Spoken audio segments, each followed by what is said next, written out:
some light torpedo shell to tear a warship to pieces.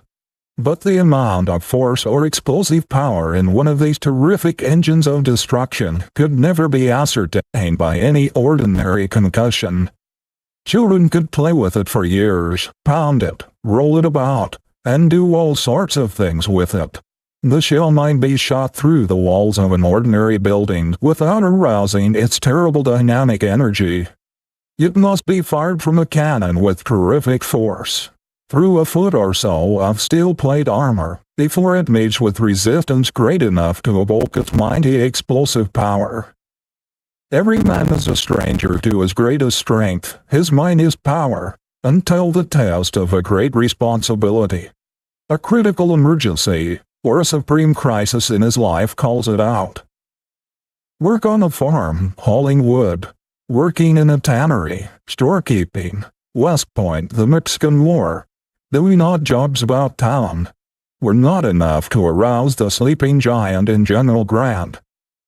There is no probability that he would ever have been heard of from outside his own little community but for the emergency of the Civil War. There was a tremendous dynamic force in the man, but it required the concussion of the Great Civil War to ignite it. No ordinary occasion touched his slumbering power. No ordinary experience could ignite the powder in this giant. Under common circumstances he would have gone through life a stranger to his own ability, just as most of the great dynamite shells now in existence will probably never be exploded because of the lack of a war emergency great enough to explode them. Farming, wood chopping, rail splitting, surveying, storekeeping, the state legislature, the practice of law. Not even the United States Congress furnished occasions great enough, resistance strong enough, to ignite the spark of power, to explode the dynamic force in Abraham Lincoln. Only the responsibility of a nation in imminent peril furnished sufficient concussion to ignite the giant powder in perhaps the greatest man that ever trod the American continent. There is no probability that Lincoln would have gone down in history as a very great man but for the crisis of the Civil War. The nation's peril was the responsibility thrust upon him which brought out the last ounce of his reserves, his latent power of achievement, the resources which he never would have dreamed he possessed but for this emergency. Some of the greatest men in history never discovered themselves until they lost everything but their pluck and grit, or until some great misfortune overtook them and they were driven to desperation to invent a way out of their dilemma. Giants are made in the stern school of necessity.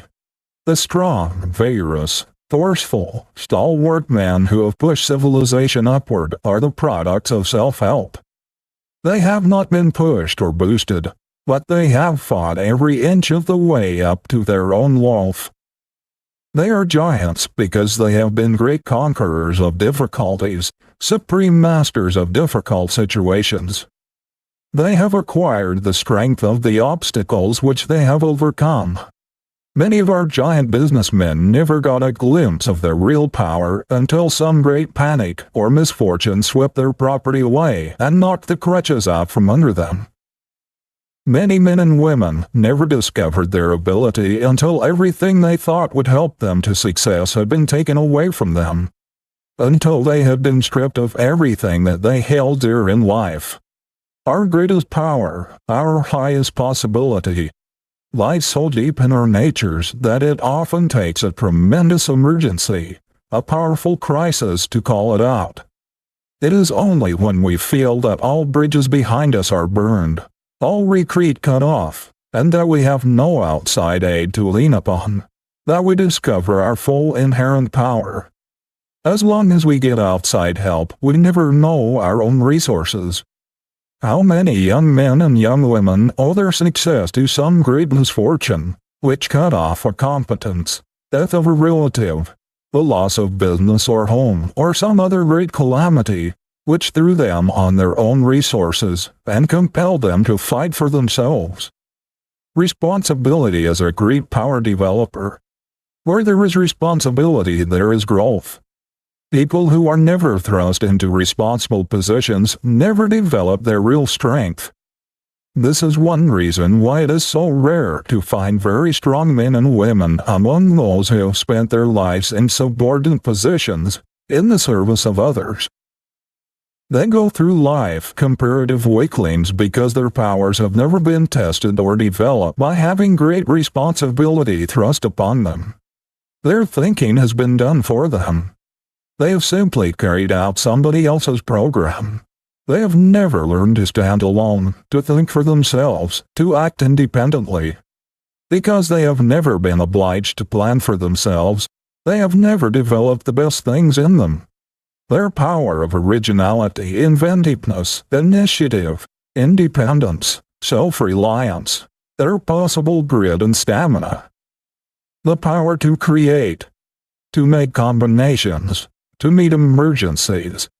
The power which comes from continuous marshalling of one's forces to meet difficult situations, to adjust means to ends. That stamina or power which makes one equal to the great crisis in the life of a nation, is only developed by years of practical training under great responsibility. There is nothing more misleading than the philosophy that if there is anything in a youth it will come out. It may come out, and it may not.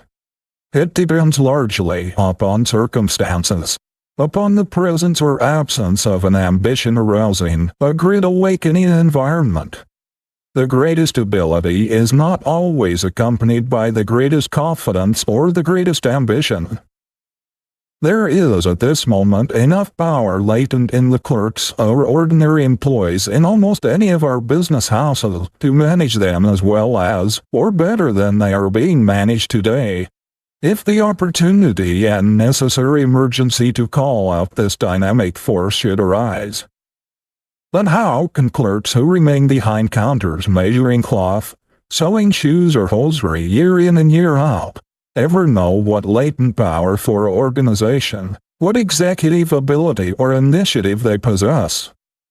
It is true that some of the more ambitious and courageous get out and start for themselves, but it does not follow that they are always abler than those who remain behind. Sometimes the greatest ability is accompanied by great modesty and even timidity. Then again, employees conscious of great ability are often deferred from taking the risk of launching out for themselves because of possible disaster to those depending upon them for daily bread. But thrust great responsibility upon a man, drive him to desperation, and the demand will bring out what there is in him. It will call out his initiative, his ingenuity, his resourcefulness, his self-reliance, his power to adjust means to ends. If there are any elements of leadership in him, responsibility will call them out. It will test his power to do things. I have in mind a young man who developed such amazing ability within 6 months from the date of a very important promotion, that he surprised everybody who knew him. Even his best friends did not believe that it was in him. But the great responsibilities, the desperate situation thrust upon him brought out his reserve power, and he very quickly showed of what stuff he was made. This promotion and a little stock in the concern, which had been given him, aroused his ambition and called out a mighty power which before he did not dream he possessed. Tens of thousands of young men and young women today are only waiting for a chance to show themselves, waiting for an opportunity to try their wings. And when the opportunity, the responsibility comes, they will be equal to anything that confronts them. Proprietors of large concerns are often very much exercised by the death of a superintendent or lieutenant who is managed with exceptional ability. They are fearful that very disastrous results may follow, and believe it will be almost impossible to fill his place. But while they're looking around to find a man big enough for the place, someone perhaps, who was under the former chief, attends to his duties temporarily, and makes even a better manager than his predecessor. Young men and young women are rising out of the ranks constantly, everywhere, who fill these positions oftentimes much better than those who drop out and whose places it was thought almost impossible to fill. Do not be afraid to pile responsibility upon your employees. You will be amazed to see how quickly they will get out from under their load and what unexpected ability they will develop. Many employers are always looking for people outside of their own establishment to fill important vacancies, simply because they cannot see or appreciate a man's ability until he has actually demonstrated it. But how can he demonstrate it until he has the chance? There are probably today scores of young men in every one of our great business houses who are as capable as the present heads. There is no position that cannot be filled as well or better than it's being filled now, by someone who is still in the ranks, and who has not yet been heard from in any distinctive way. When some great statesman falls, the people often look about, to find that there is apparently no one to fill his place. But from an unexpected source, perhaps from a little out-of-the-way town, from the common ranks, there comes a man who is equal to the emergency. The way to bring out the reserve in a man is to pile responsibility upon him. If there is anything in him, this will reveal it. Some of us never quite come to ourselves in fullness and power until driven to desperation. It is when we are shipwrecked like Robinson Crusoe upon an island, with nothing but our own brain and hands, nothing but resources locked up deep in ourselves, that we really come to complete self-discovery. A captain never knows what is in his men until they have been tested by a gale at sea which threatens shipwreck. That there are great potencies and power possibilities within us which we may never know is proved by the tremendous forces that are aroused in ordinary people in some great crisis or emergency. The elevator boy may have never dreamed that there was anything heroic in his nature.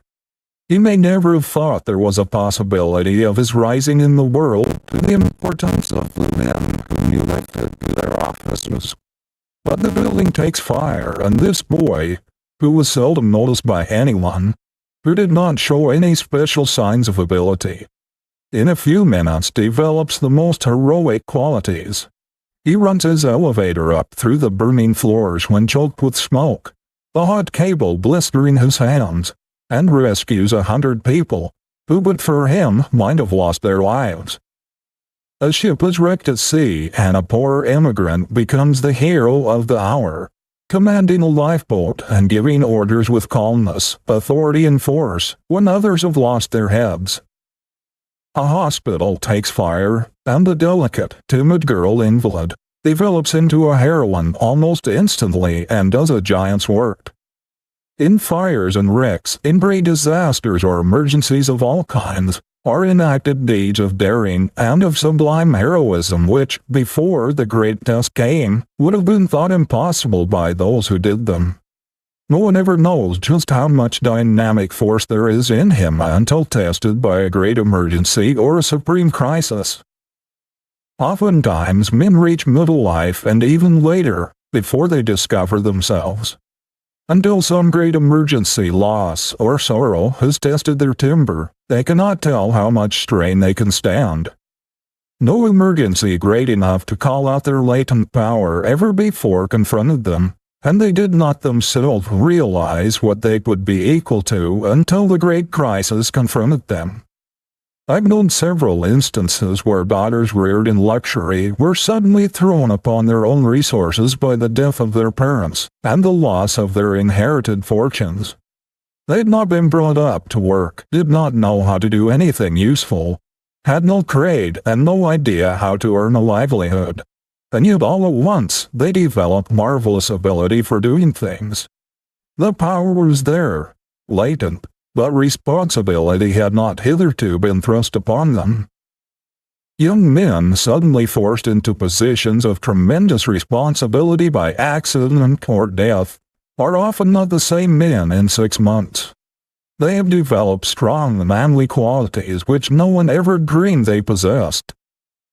Responsibility has made men of them, and it makes women of inexperienced and untried girls who are suddenly thrust into an emergency where they are obliged to conduct a business or support a family. Many people distrust their initiative because they have not had an opportunity to exercise it. The monotonous routine of doing the same work year in and year out does not tend to develop new faculties. All the mental powers must be exercised, strengthened before we can measure their possibilities. I know young men who believe in everybody but themselves.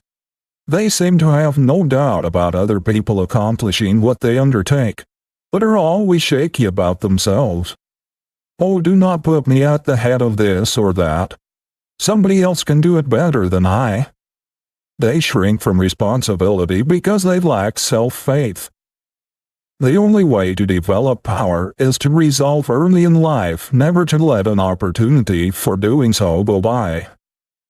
Never shrink from anything which will give you more discipline, better training, and enlarged experience.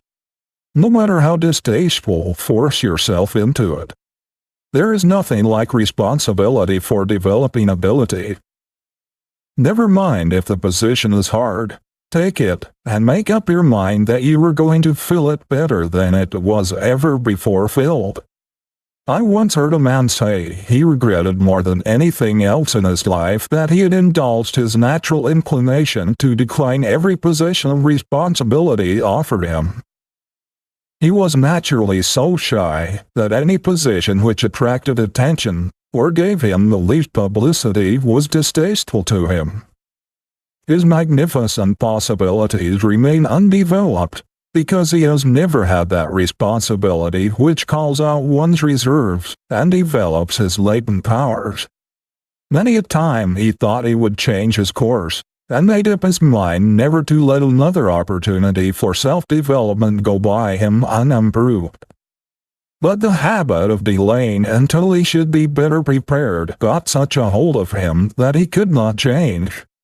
The result is that, although he is a man of recognized power, with a superb mind, his life has been an extremely quiet one, very tame and unimportant compared with what it would have been had he made it a rule to thrust himself into every position of responsibility, which would have called out the best in him. Many people never discover themselves, or know their possibilities, because they always shrink from responsibility. They lease themselves to somebody else and die with their greatest possibilities unreleased, undeveloped. Personally, I believe it is the duty of every young person to have an ambition to be independent, to be his own master, and to resolve that he will not be at somebody else's call all his life. Come and go at the sounding of a gong or the touch of a bell, that he will at least belong to himself, that he will be an entire wheel and not a cog, that he will be a whole machine, although it may be a small one, rather than part of someone else's machine. The very stretching of the mind toward high ideals, the looking forward to the time when we shall be our own masters, working along the lines of a resolution, a fixed, irrevocable determination, as a strengthening, unifying influence upon all the faculties. And you will be a stronger man or woman, whatever your future, if you keep steadily, persistently in your mind your own individual declaration of independence. It means freedom. It means delivery from restraint, from the certain feeling of slavery which attaches to every subordinate position.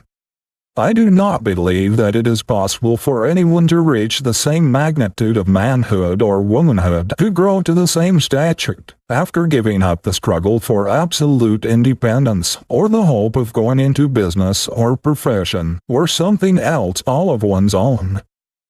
It is true that not every person has the executive ability or strength of mind, the qualities of leadership, the moral stamina, or the push to conduct a business successfully for himself and stand his ground. There are also many instances of young men who have others dependent upon them, and who are not in a position to take the risks of going into business for themselves. A great many, however, work for others merely because they do not dare to take the risk of starting on their own responsibility. They lack the courage to branch out. The fear of possible failure deters them. Moreover, a great many start as boys in certain occupations, work up to a fairly good salary, and though they may be ambitious to be independent, are yet held back by the distrust of their own powers and the advice of others to let well enough alone, until the habit of doing the same thing year in and year out becomes so fixed that it is very difficult to wrench themselves out of their environment. Again, a great many people prefer a small certainty to a big uncertainty. There is no disposition to hazard, no desire to take risks in their makeup. They do not want to assume large responsibilities. They prefer steady employment, and the certainty that every Saturday night they will find fixed sums in their pay envelopes, to the great risks, responsibilities, and uncertainties of a business of their own. You may not have the ambition, the desire, or the inclination to take responsibility. You may prefer to have an easier life and to let somebody else worry about the payment of notes and debts, the hard times, the dull seasons, and the panics. But if you expect to bring out the greatest possibilities in you, if growth, with the largest possible expansion of your powers, is your goal, you cannot realize your ambition in the fullest and completest sense while merely trying to carry out somebody else's program and letting him furnish the ideas. There must be a sense of complete independence, not partial but complete, in order to reach the highest growth. We do not attain our full stature of manhood or womanhood in captivity or in slavery, but in freedom, in absolute liberty. The eagle must be let out of the cage no matter how large or how comfortable, before it can exhibit all the powers of an eagle. It is the locked-up forces within that lie deep in our natures, not those which are on the surface that test our mettle. It is within everybody's power to call out these hidden forces, to be somebody, and to do something worthwhile in the world, and the man who does not do it is violating a sacred birthright. Every man or woman who goes through the world with a great continence of undiscovered possibilities locked up within him commits a sin against himself, and that which borders on a crime against civilization. Don't be afraid to trust yourself. Have faith in your own ability to think along original lines. If there is anything in you, self-reliance will bring it out. Whatever you do, cultivate a spirit of manly independence in doing it. Let your work express yourself. Don't be a mere cog in a machine. Do your own thinking and carry out your own ideas as far as possible, even though working for another.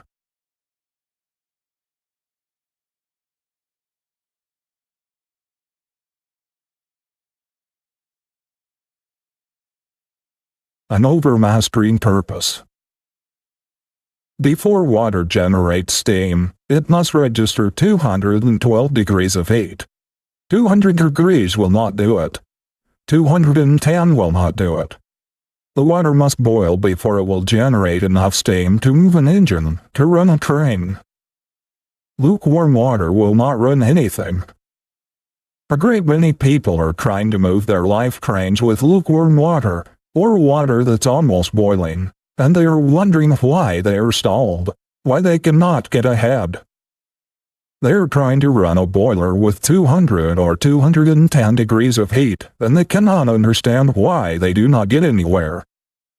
Lukewarmness in his work stands in the same relation to a man's achievement as lukewarm water does to the locomotive boiler.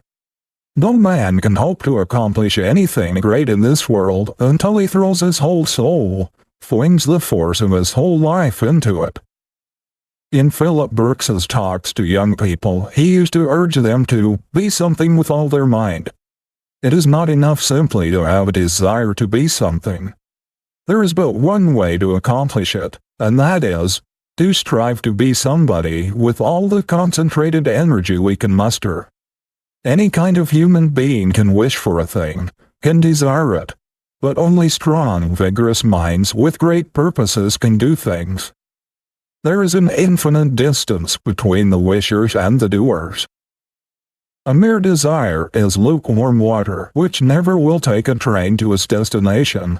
The purpose must boil, must be made into live steam to do the work.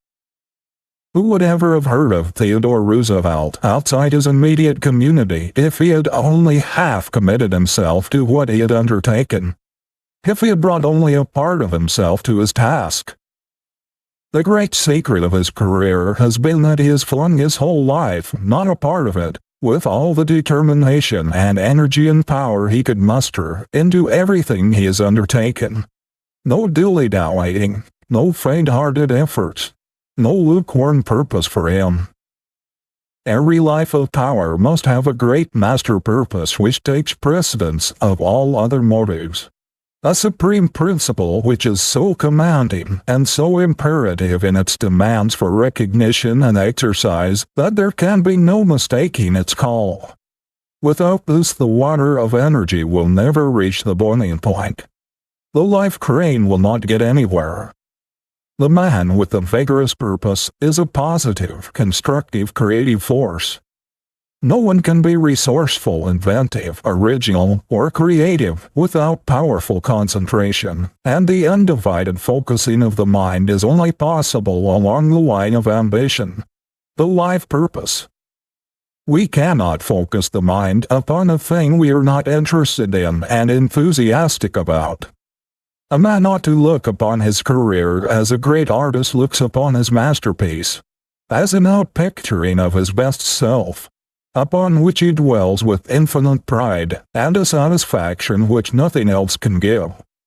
Yet many people are so loosely connected with their vocation that they are easily separated from it.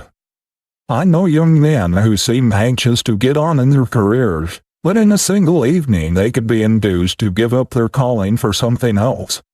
They are always wondering whether they are in the right place or where their ability will count most.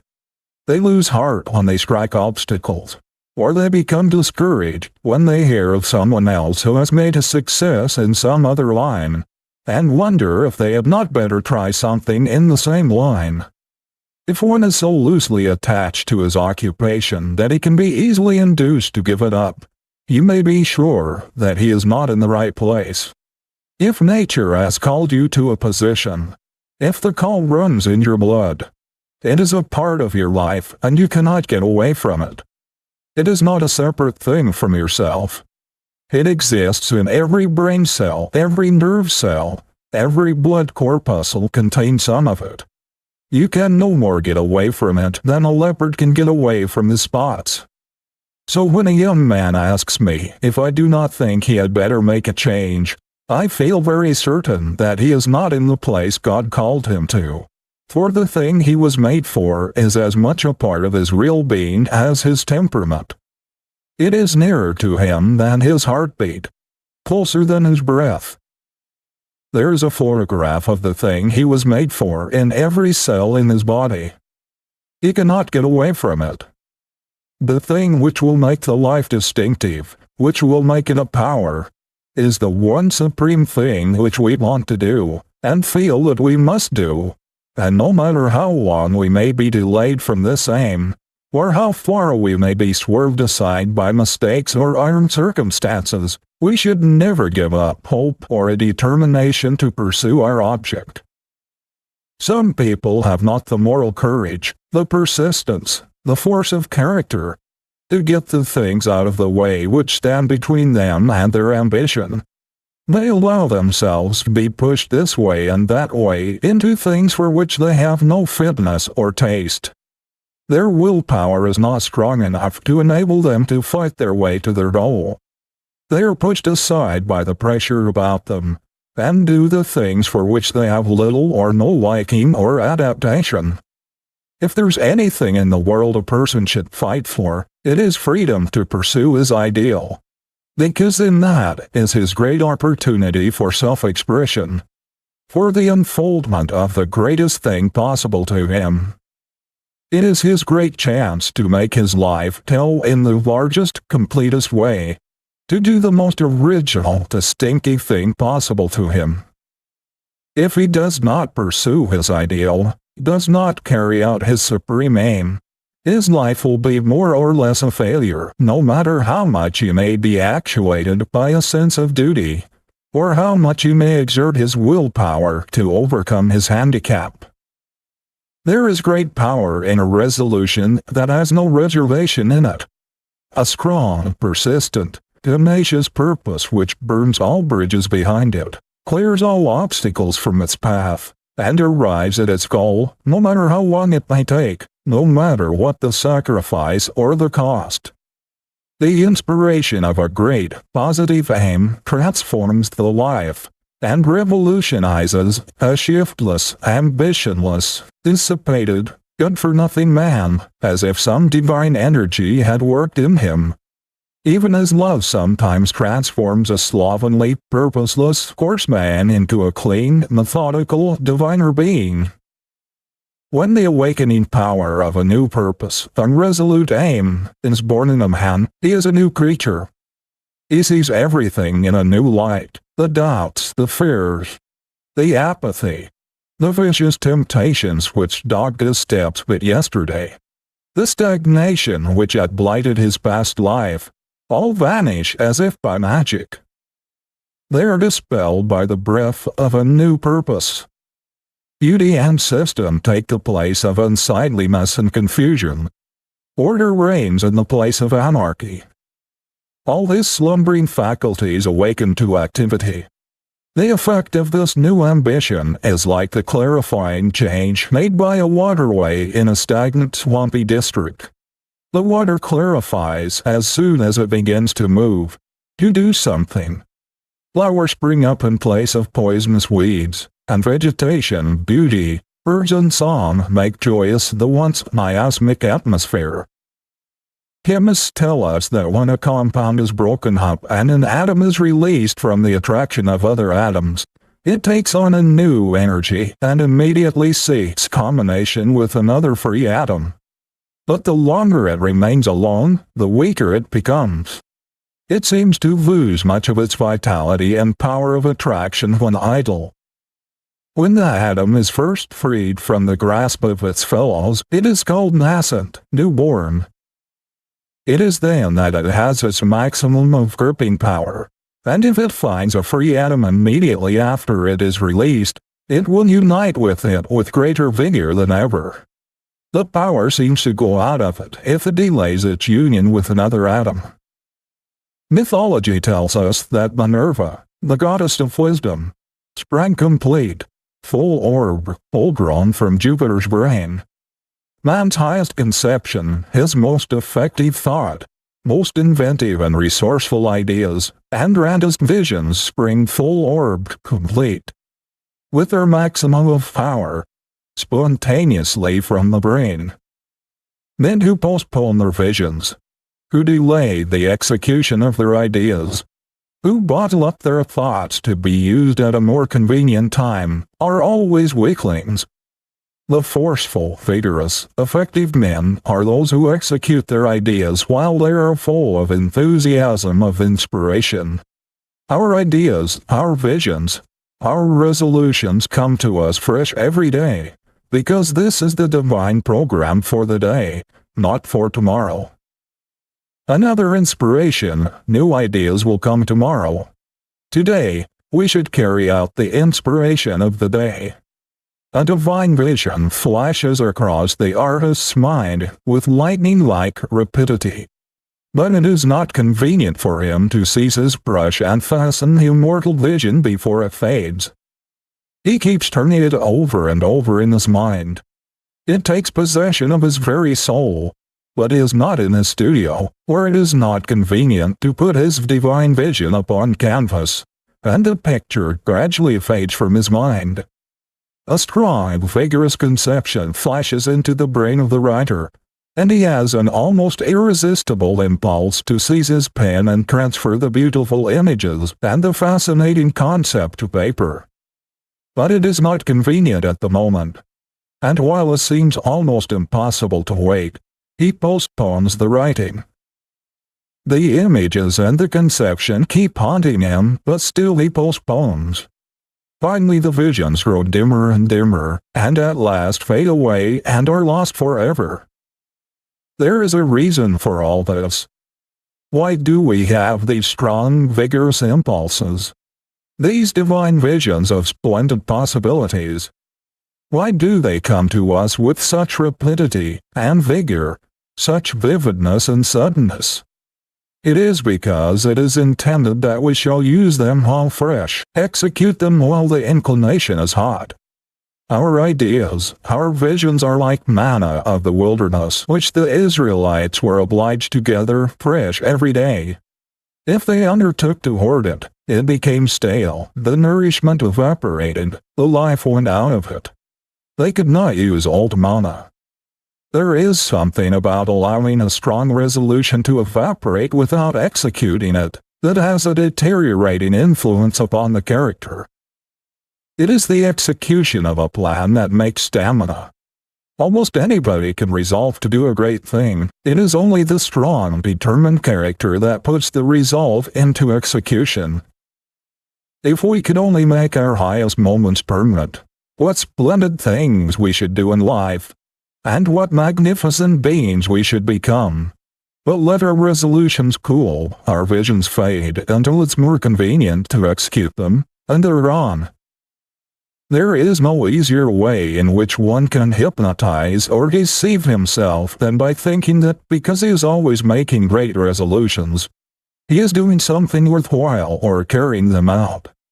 I know a man who would feel insulted if anyone were to intimate that he had not been a hard worker, and had not accomplished a great deal in life.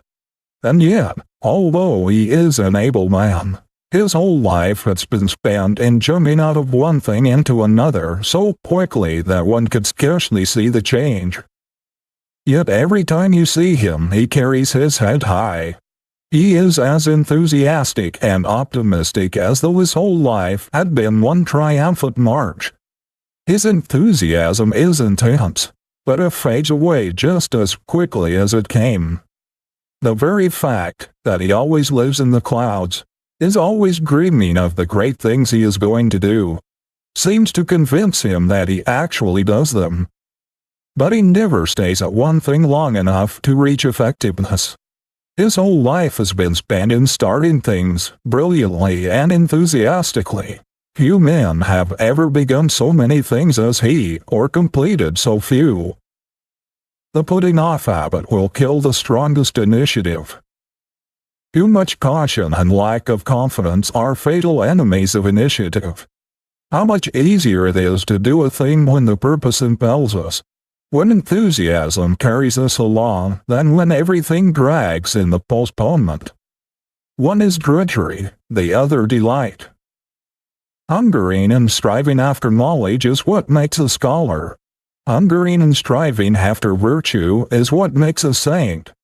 Hungering and starving after noble action is what makes a hero a man.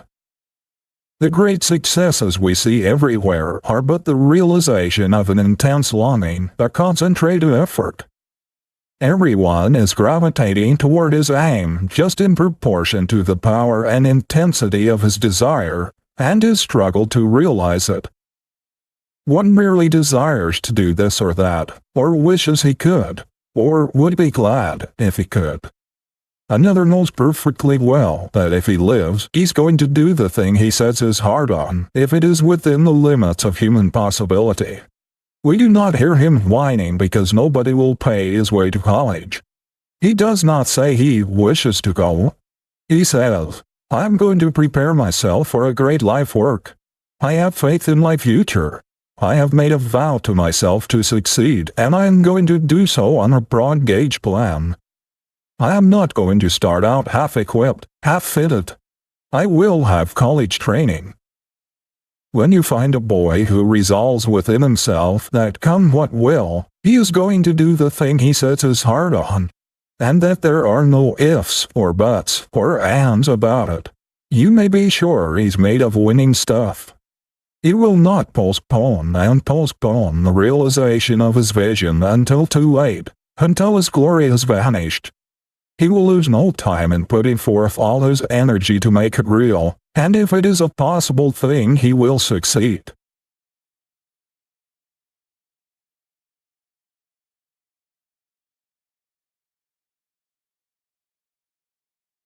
As your vocation, your unqualified approval.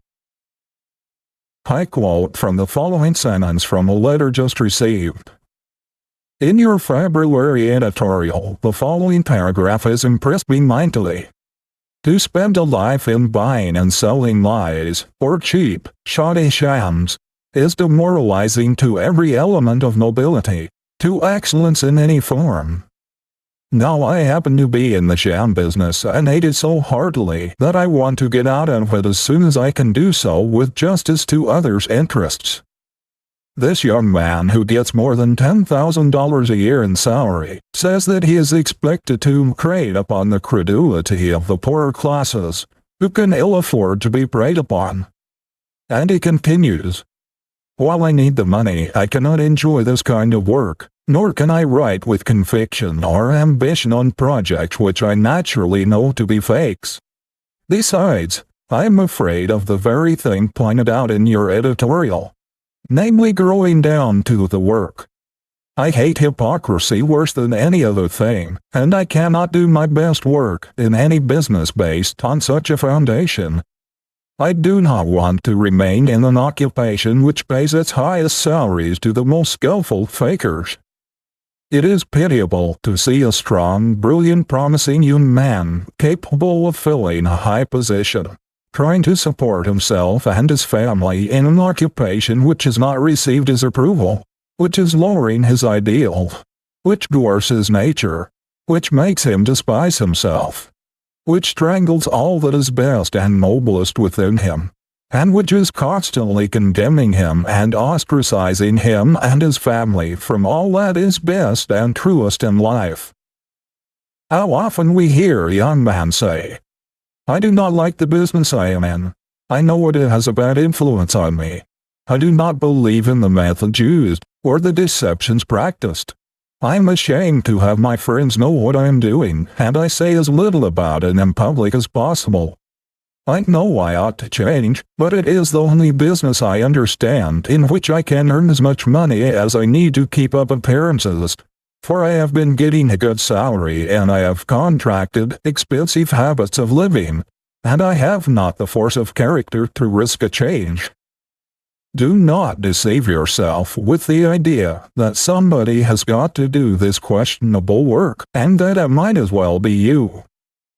Let other people do it, if they will. There is something better for you. The Creator has given you a guarantee, written in your blood and brain cells, that if you keep yourself clean and do that which He has indicated in your very constitution, you will be a man, will succeed, and will belong to the order of true nobility. But if you do not heed that edict, you will fail. You may get a large salary, but this alone is not success. If the almighty dollar is dragging its slimy trail all through your career, if money-making has become your one unwavering claim, you have failed, no matter how much you have accumulated. If your money smells of the blood of the innocent, if there is a dirty dollar in it, if there is a taint of avarice in it, if envy and greed have helped in its accumulation, if there is a sacrifice of the rights and comforts of others in it, if there is a stain of dishonor on your stocks and bonds, or if a smirched character looms up in your pile, do not boast of your success, for you have failed. Making money by dirty work is bad business, gild it how we will. There are 1,000 indications in you that the Creator did not fit you for what is wrong, but only for the right. Do the right, and all nature, all law, and all science will help you, because the attainment of rectitude is the plan of the universe. It is the very nature of things. Reverse it, and all these forces are pledged to defeat you. To the young men who have written for advice, Let me say that if you are making money by forcing yourself by sheer willpower to do what you loathe, what does not engage your whole heart, or that into which you cannot fling your entire being because you fear that it is not quite right, you can do 1,000 times better in an occupation which has your unreserved, unqualified consent. If you refuse to smirch your ability, no matter what the reward, you will thereby increase your success power 1,000-fold. The very fact that you can come out of a questionable situation boldly and take a stand for the right, regardless of consequences, will help you immeasurably. The greater self-respect, increased self-confidence, and the tonic influence which will come from the sense of victory will give you the air of a conqueror instead of that of one conquered. Nobody ever loses anything by standing for the right with decision, with firmness, and with vigor. You have a compass within you, the needle of which points more surely to the right and to the true than the needle of the mariner points to the pole star. If you do not follow it, you are in perpetual danger of going to pieces on the rocks. Your conscience is your compass, aiming you when you are launched upon life's high seas. It is the only guide that is sure to take you safely into the harbor of true success. What if a mariner should refuse to steer by the pointing of his compass, declaring it to be all nonsense, that the needle should always point north, and should pull it around so that it would point in some other direction, fasten it there, and then sail by it? He would never reach the port in safety. It takes only a little influence, just a little force, to pull the needle away from its natural pointing. Your conscious compass must not be influenced by greed or expediency. You must not trammel it.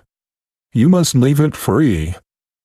The man who tampers with the needle of his conscience, who pulls it away from its natural law, and who tries to convince himself that there are other standards of right, other stars as reliable as the pole star of his character, and proposes to follow them in some questionable business, is a deluded fool who invites disaster. Every little while I meet young men who dislike to tell me what their vocation is. They seem ashamed of what they're doing. One young man I met some time ago very reluctantly told me that he was a bartender in a large saloon. I asked him how long he had been there, and he said about 6 years. He said he hated the business, it was degrading, but that he was making pretty good money, and just as soon as he could get enough laid up so that he could afford it, he was going to quit and go into something else. Now this young man had been deceiving himself for years by thinking he was doing pretty well and that he would soon leave the business. There is something very demoralizing to the whole nature in doing that against which the better self protests. An effort to reconcile the ideal with that which we cannot respect is fatal to all growth. This is the reason why men shrivel and shrink instead of expanding when they are out of place. A man does not grow when a large part of him is entering its protest against his work. A volunteer makes a better soldier than a drafted man. A great many young men try to justify themselves and check inward protests by the perpetual self-suggestion that it is better to keep on for the present in questionable occupations, because the great financial reward will put them in a position to do better later. This is a sort of sedative to the conscience, to keep it quiet until they can afford to listen to it. Do not deceive yourself by the expectation of making clean money in a dirty occupation. Do not deceive yourself either by thinking you can elevate a bad business or make it respectable. Many a man has thus been dragged down to his ruin. Some occupations are so demoralizing, brutalizing, and hardening that even Lincoln could not make them respectable. If what you are doing is wrong, stop it. You have nothing to do with it. If you are in doubt, or if you suspect that you are warping your conscience, give yourself the benefit of the doubt. Take no chances with it. Leave it before it's too late. Long familiarity with a bad business will make it seem right to you. If it is very profitable, it will at last hush your doubts and blunt your moral faculties. It will make you feel that there is compensation in pursuing it, at least until capital is accumulated for something else. Besides the philosophy of habit, that is, every repetition of an act makes it more certain that it will be repeated again and again, quickly making the doer a slave. In spite of the protests of your weakened will, the trained nerve centers continue to repeat the acts even when you abhor them. What you at first choose, at last compels you. You are as irrevocably chained to your deeds as the atoms are chained by gravitation. So, my friends, when you are thinking of engaging in an occupation which is a little questionable, and which does not get the complete consent of your faculties, do not forget this tremendous gripping power of habit, which, when you may wish to change, will pull like a giant to get you back into the old rut.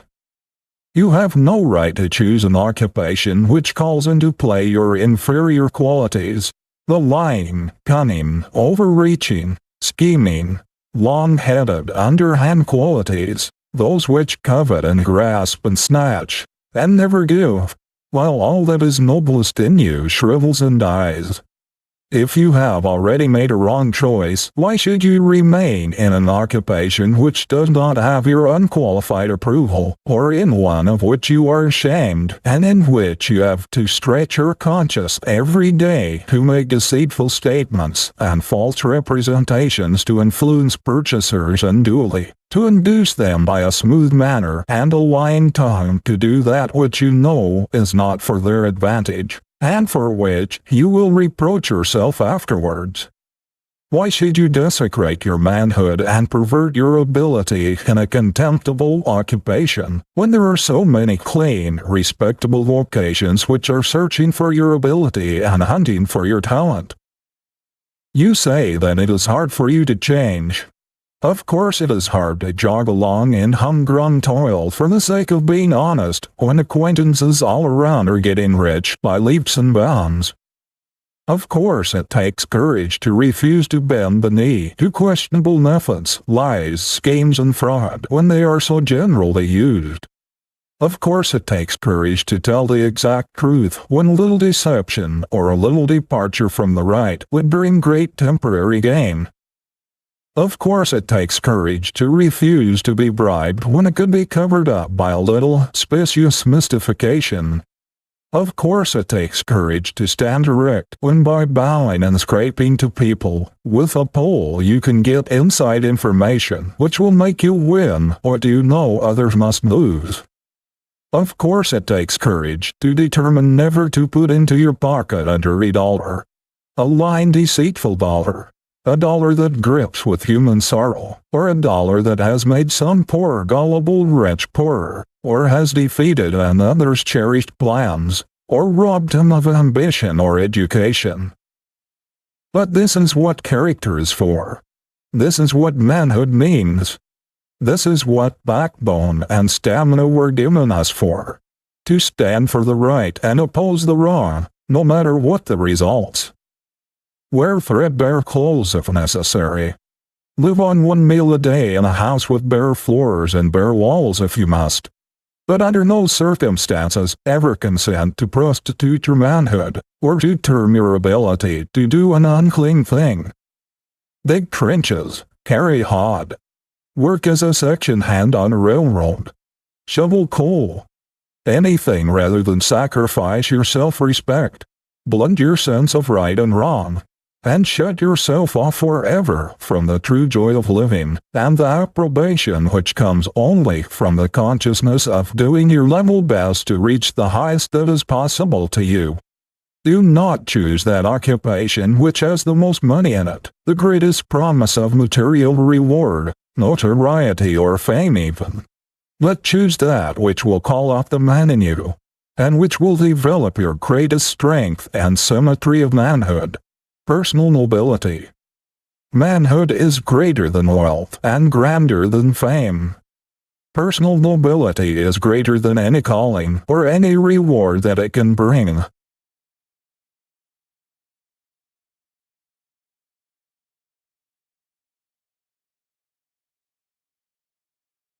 stand for something.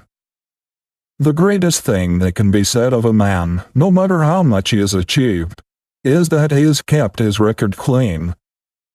Why is it that in spite of the ravages of time, the reputation of Lincoln grows larger and his character means more to the world every year? It is because he kept his record clean and never prostituted his ability nor gambled with his reputation. Where, in all history, is there an example of a man who was merely rich, no matter how great his wealth, who exerted such a power for good, who was such a living force in civilization, as was this poor backwoods boy? What a powerful illustration of the fact that character is the greatest force in the world. A man assumes importance and becomes a power in the world just as soon as it is found that he stands for something, that he is not for sale, that he will not lose his manhood for any salary, for any amount of money, or for any influence or position, that he will not lend his name to anything which he cannot endorse. The trouble with so many men today is that they do not stand for anything outside their vocation. They may be well educated, well up on their specialities, may have a lot of expert knowledge, but they cannot be depended upon. There is some flaw in them which takes the edge off their virtue. They may be fairly honest, but you cannot bank on them. It is not difficult to find a lawyer or a physician who knows a good deal, who is eminent in his profession. But it is not so easy to find one who is a man before he is a lawyer or a physician, whose name is a synonym for all that is clean, reliable, solid, substantial. It is not difficult to find a good preacher, but it is not so easy to find a real man, sterling manhood, back of the sermon. It is easy to find successful merchants, but not so easy to find men who put character above merchandise. What the world wants is men who have principle underlying their expertness, principle under their law, their medicine, their business. Men who stand for something outside of their offices and stores, who stand for something in their community, whose very presence carries weight. Everywhere we see smart, clever, long-headed, shrewd men, but how comparatively rare it is to find one whose record is as clean as a hound's tooth, who will not swerve from the right, who would rather fail than be a party to a questionable transaction. Everywhere we see businessmen putting the stumbling blocks of deception and dishonest methods right across their own pathway, tripping themselves up while trying to deceive others. We see men worth millions of dollars filled with terror, trembling lest investigations may uncover things which will damn them in the public estimation. We see them cowed before the law like whipped spaniels, catching at any straw that will save them from public disgrace. What a terrible thing to live in the limelight of popular favor, to be envied as rich and powerful, to be esteemed as honorable and straightforward, and yet to be conscious all the time of not being what the world thinks we are, to live in constant terror of discovery, in fear that something may happen to unmask us and show us up in our true light. But nothing can happen to injure seriously the man who lives foursquared to the world, who has nothing to cover up, nothing to hide from his fellows, who lives in a transparent, clean life, with never a fear of disclosures. If all his material possessions are swept away from him, he knows that he has a moment in the hearts of his countrymen, in the affection and admiration of the people, and that nothing can happen to harm his real self, because he has kept his record clean. Mr. Roosevelt already resolved that, let what would come, whether he succeeded in what he undertook or failed, whether he made friends or enemies, he would not take chances with his good name. He would part with everything else first. That he would never gamble with his reputation, that he would keep his record clean. His first ambition was to stand for something, to be a man. Before he was a politician or anything else, the man must come first. In his early career, He had many opportunities to make a great deal of money by allying himself with crooked, sneaking, unscrupulous politicians. He had all sorts of opportunities for political graft. But crookedness never had any attraction for him. He refused to be a party to any political jobbery, any underhand business. He preferred to lose any position he was seeking, to let somebody else have it if he must get submerged in the getting it. He would not touch a dollar, place, or preferment unless it came to him clean, with no trace of jobbery on it. Politicians who had an axe to grind knew it was no use to try to bribe him or to influence him with promises of patronage, money, position, or power. Mr. Roosevelt knew perfectly well that he would make many mistakes and many enemies, but he resolved to carry himself in such a way that even his enemy should at least respect him for his honesty of purpose and for his straightforward, square-deal methods. He resolved to keep his record clean, his name white, at all hazards. Everything else seemed unimportant in comparison. In times like these, the world especially needs men as Mr. Roosevelt. Men who hew close to the chalk line of right and hold the line plumb to truth. Men who do not pander to public favor. Men who make duty and truth their goal, and go straight to their mark, turning neither to the right nor to the left, though a paradise tempt them. Who can ever estimate how much his influence has done toward purging politics and elevating the American ideal? He has changed the viewpoint of many statesmen and politicians. He has shown them a new and better way. He has made many of them ashamed of the old methods of grafting and selfish greed. He has held up a new ideal, shown them that unselfish service to their country is infinitely nobler than an ambition for self-aggrandizement. American patriotism has a higher meaning today because of the example of this great American. Many young politicians and statesmen have adopted cleaner methods and higher aims because of his influence. There is no doubt that tens of thousands of young men in this country are cleaner in their lives and more honest and ambitious to be good citizens, because here is a man who always stands for the square deal, for civic righteousness, for American manhood. Every man ought to feel that there is something in him that bribery cannot touch, that influence cannot buy, something that is not for sale, something he would not sacrifice or tamper with for any price, something he would give his life for if necessary. If a man stands for something worthwhile, compelled recognition for himself alone on account of its real worth, he is not dependent upon recommendations, upon fine clothes, a fine house, or a pole. He is his own best recommendation. The young man who starts out with the resolution to make his character his capital and to pledge his whole manhood for every obligation he enters into will not be a failure, though he wins neither fame nor fortune. No man ever really does a great thing who loses his character in the process. No substitute has ever yet been discovered for honesty. Multitudes of people have gone to the wall trying to find one. Our prisons are full of people who have attempted to substitute something else for it. No man can really believe in himself when he is occupying a false position and wearing a mask. When the little monitor within him is constantly saying, "You know you are a fraud, you are not the man you pretend to be," the consciousness is not being genuine, not being what others think him to be, robs a man of power, honeycombs the character, and destroys self-respect and self-confidence. When Lincoln was asked to take the wrong side of a case, he said, "I could not do it. All the time while talking to the jury I should be thinking, 'Lincoln, you're a liar. You're a liar,' and I believe I should forget myself and say it out loud."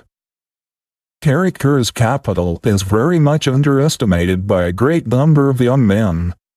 They seem to put more emphasis upon smartness, shrewdness, long-headedness, cunning, influence, a pull, than upon downright honesty and integrity of character.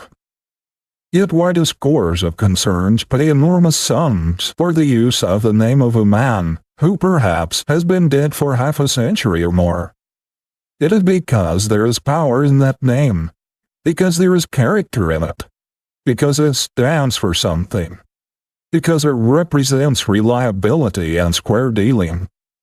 Think of what the name of Tiffany, of Park and Tilford, or any of the great names which stand in the commercial world as solid and immovable as the Rock of Gibraltar are worth.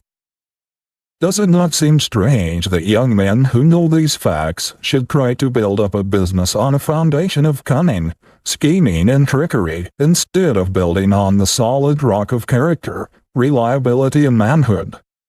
Is it not remarkable that so many men should work so hard to establish a business on an unreliable, flimsy foundation, instead of building upon the solid masonry of honest goods, square dealing, and reliability? A name is worth everything until it is questioned, but when suspicion clings to it, it is worth nothing.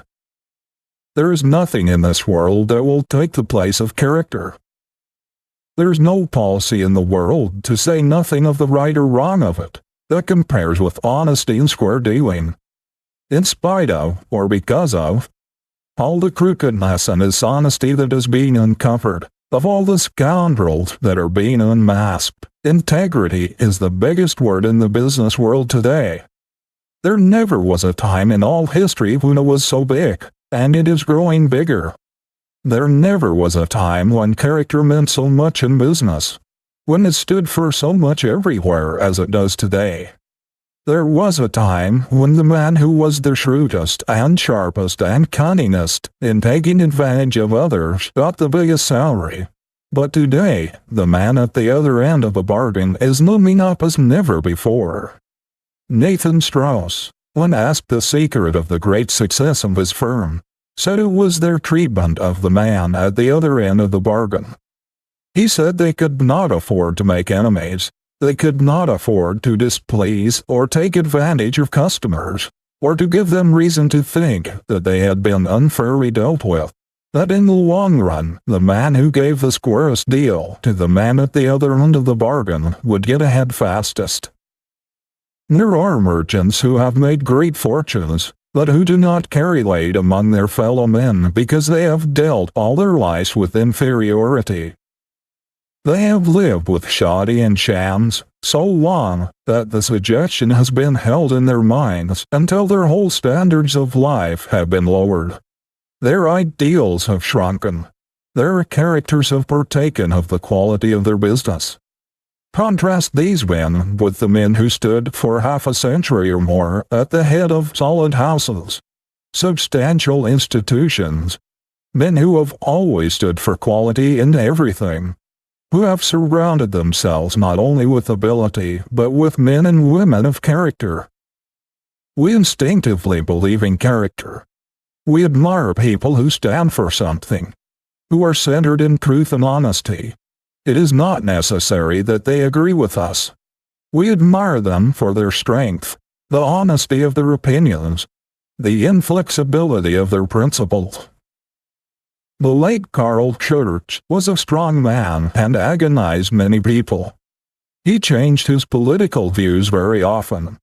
But even his worst enemies knew there was one thing he would never go back on, friends or no friends, party or no party. And that was his devotion to principle as he saw it. There was no parleying with his convictions. He could stand alone if necessary, with all the world against him. His inconsistencies, his many changes in parties and politics, could not destroy the universal admiration for the man who stood for his convictions. Although he escaped from a German prison and fled his country, where he had been arrested on account of his revolutionary principles when but a mere youth, Emperor William I had such a profound respect for his honesty of purpose and his strength of character that he invited him to return to Germany and visit him, gave him a public dinner and paid him great tribute. Who can estimate the influence of President Eliot in enriching and uplifting our national ideas and standards through the thousands of students who go out from Harvard University? The tremendous force and nobility of character of Phillips Brooks raised everyone who came within his influence to higher levels. His great earnestness in trying to lead people up to his lofty ideals swept everything before it. One could not help feeling while listening to him and watching him that there was a mighty triumph of character, a grand expression of superb manhood. Such men as these increase our faith in the race, in the possibilities of the grandeur of the coming man. We are proud of our country because of such standards. It is the ideal that determines the direction of life. And what a grand sight, what an inspiration, are those men who sacrificed $1 to the ideal. The principles by which the problem of success is solved are right and justice, honesty and integrity, and just in proportion as a man deviates from these principles, he falls short of solving his problem. It is true that he may reach something. He may get money, but is that success? The thief gets money, but does he succeed?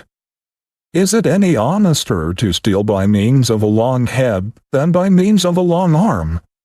It is very much more dishonest because the victim is deceived and then robbed, a double crime.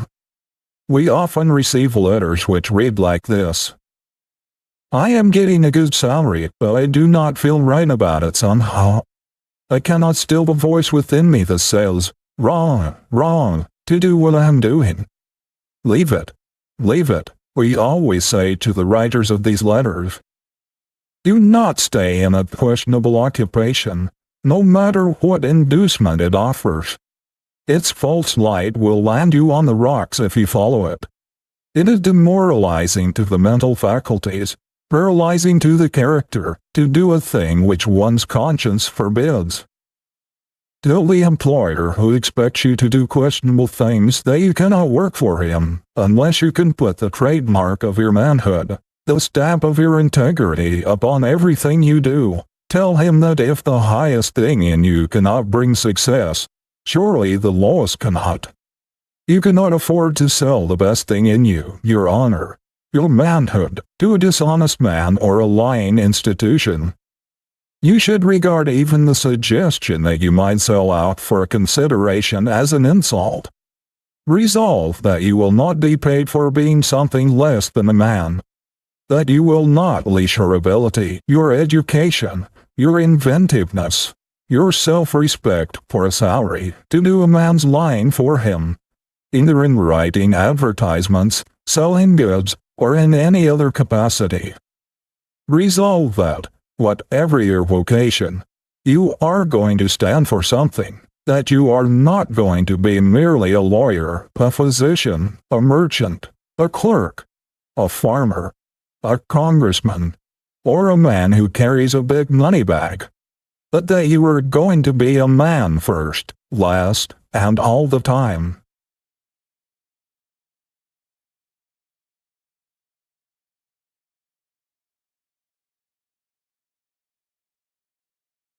Happy?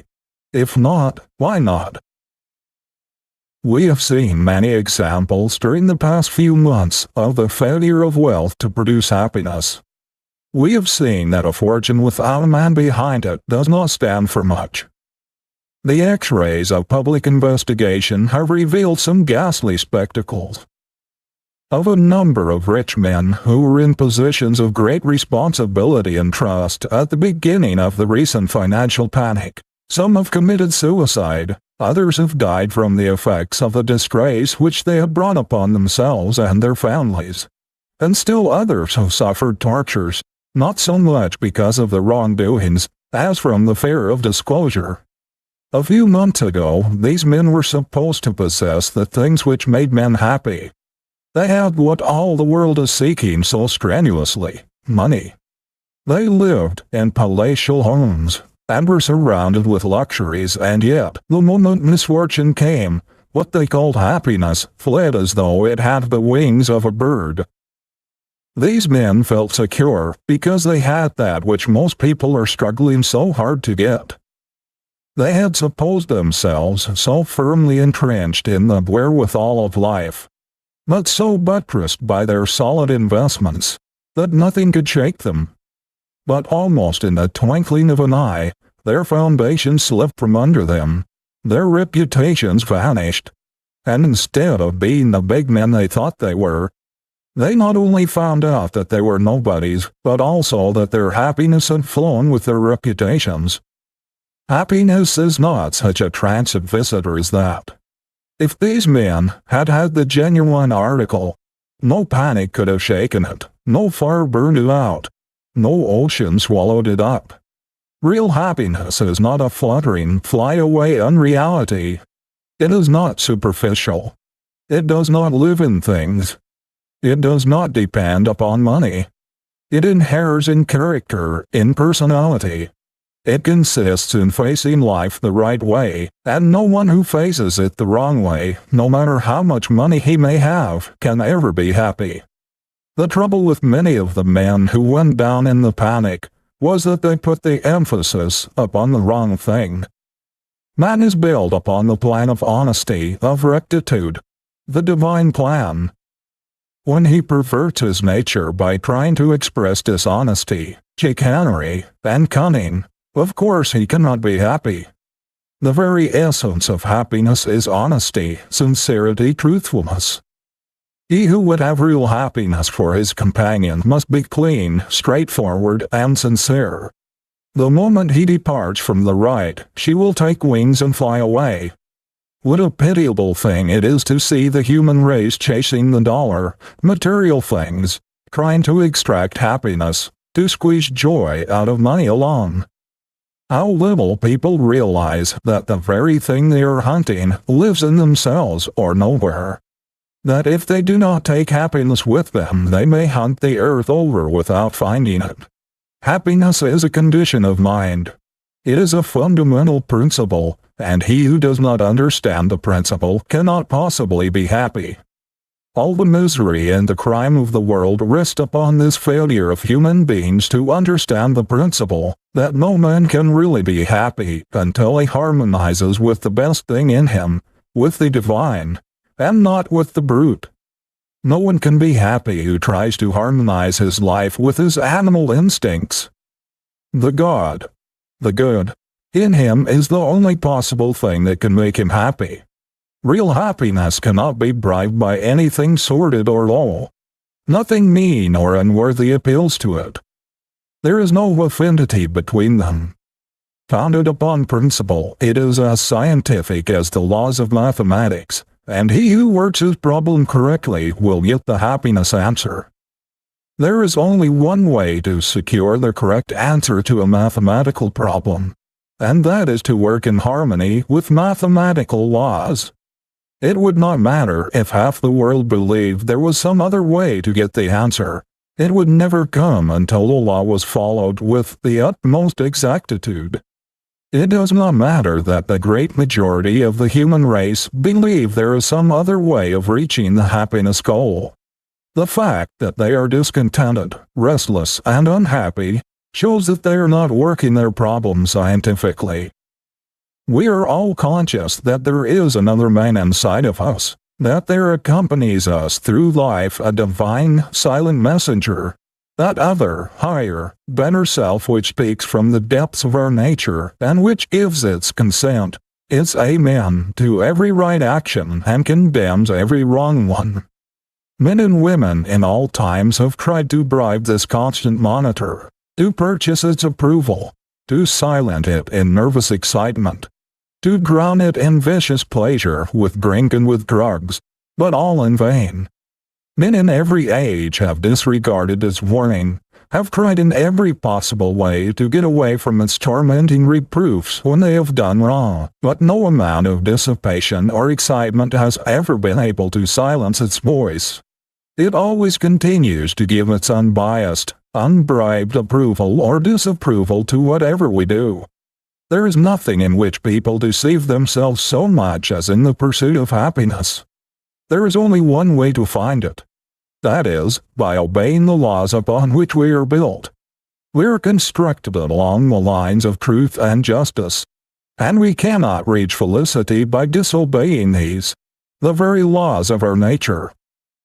So long as we continue to do evil, to get money by unfair means, by robbing others or taking advantage of them, so long as our ambition is to get rich anyway, we can never attain true happiness, because we are going in the wrong direction. We are introducing discord into our natures, encouraging the very opposite to what we are seeking. It is just as impossible for a person to reach the normal state of harmony while he is practicing selfish, grasping methods, as it is to produce harmony in an orchestra with instruments that are all jangled and out of tune.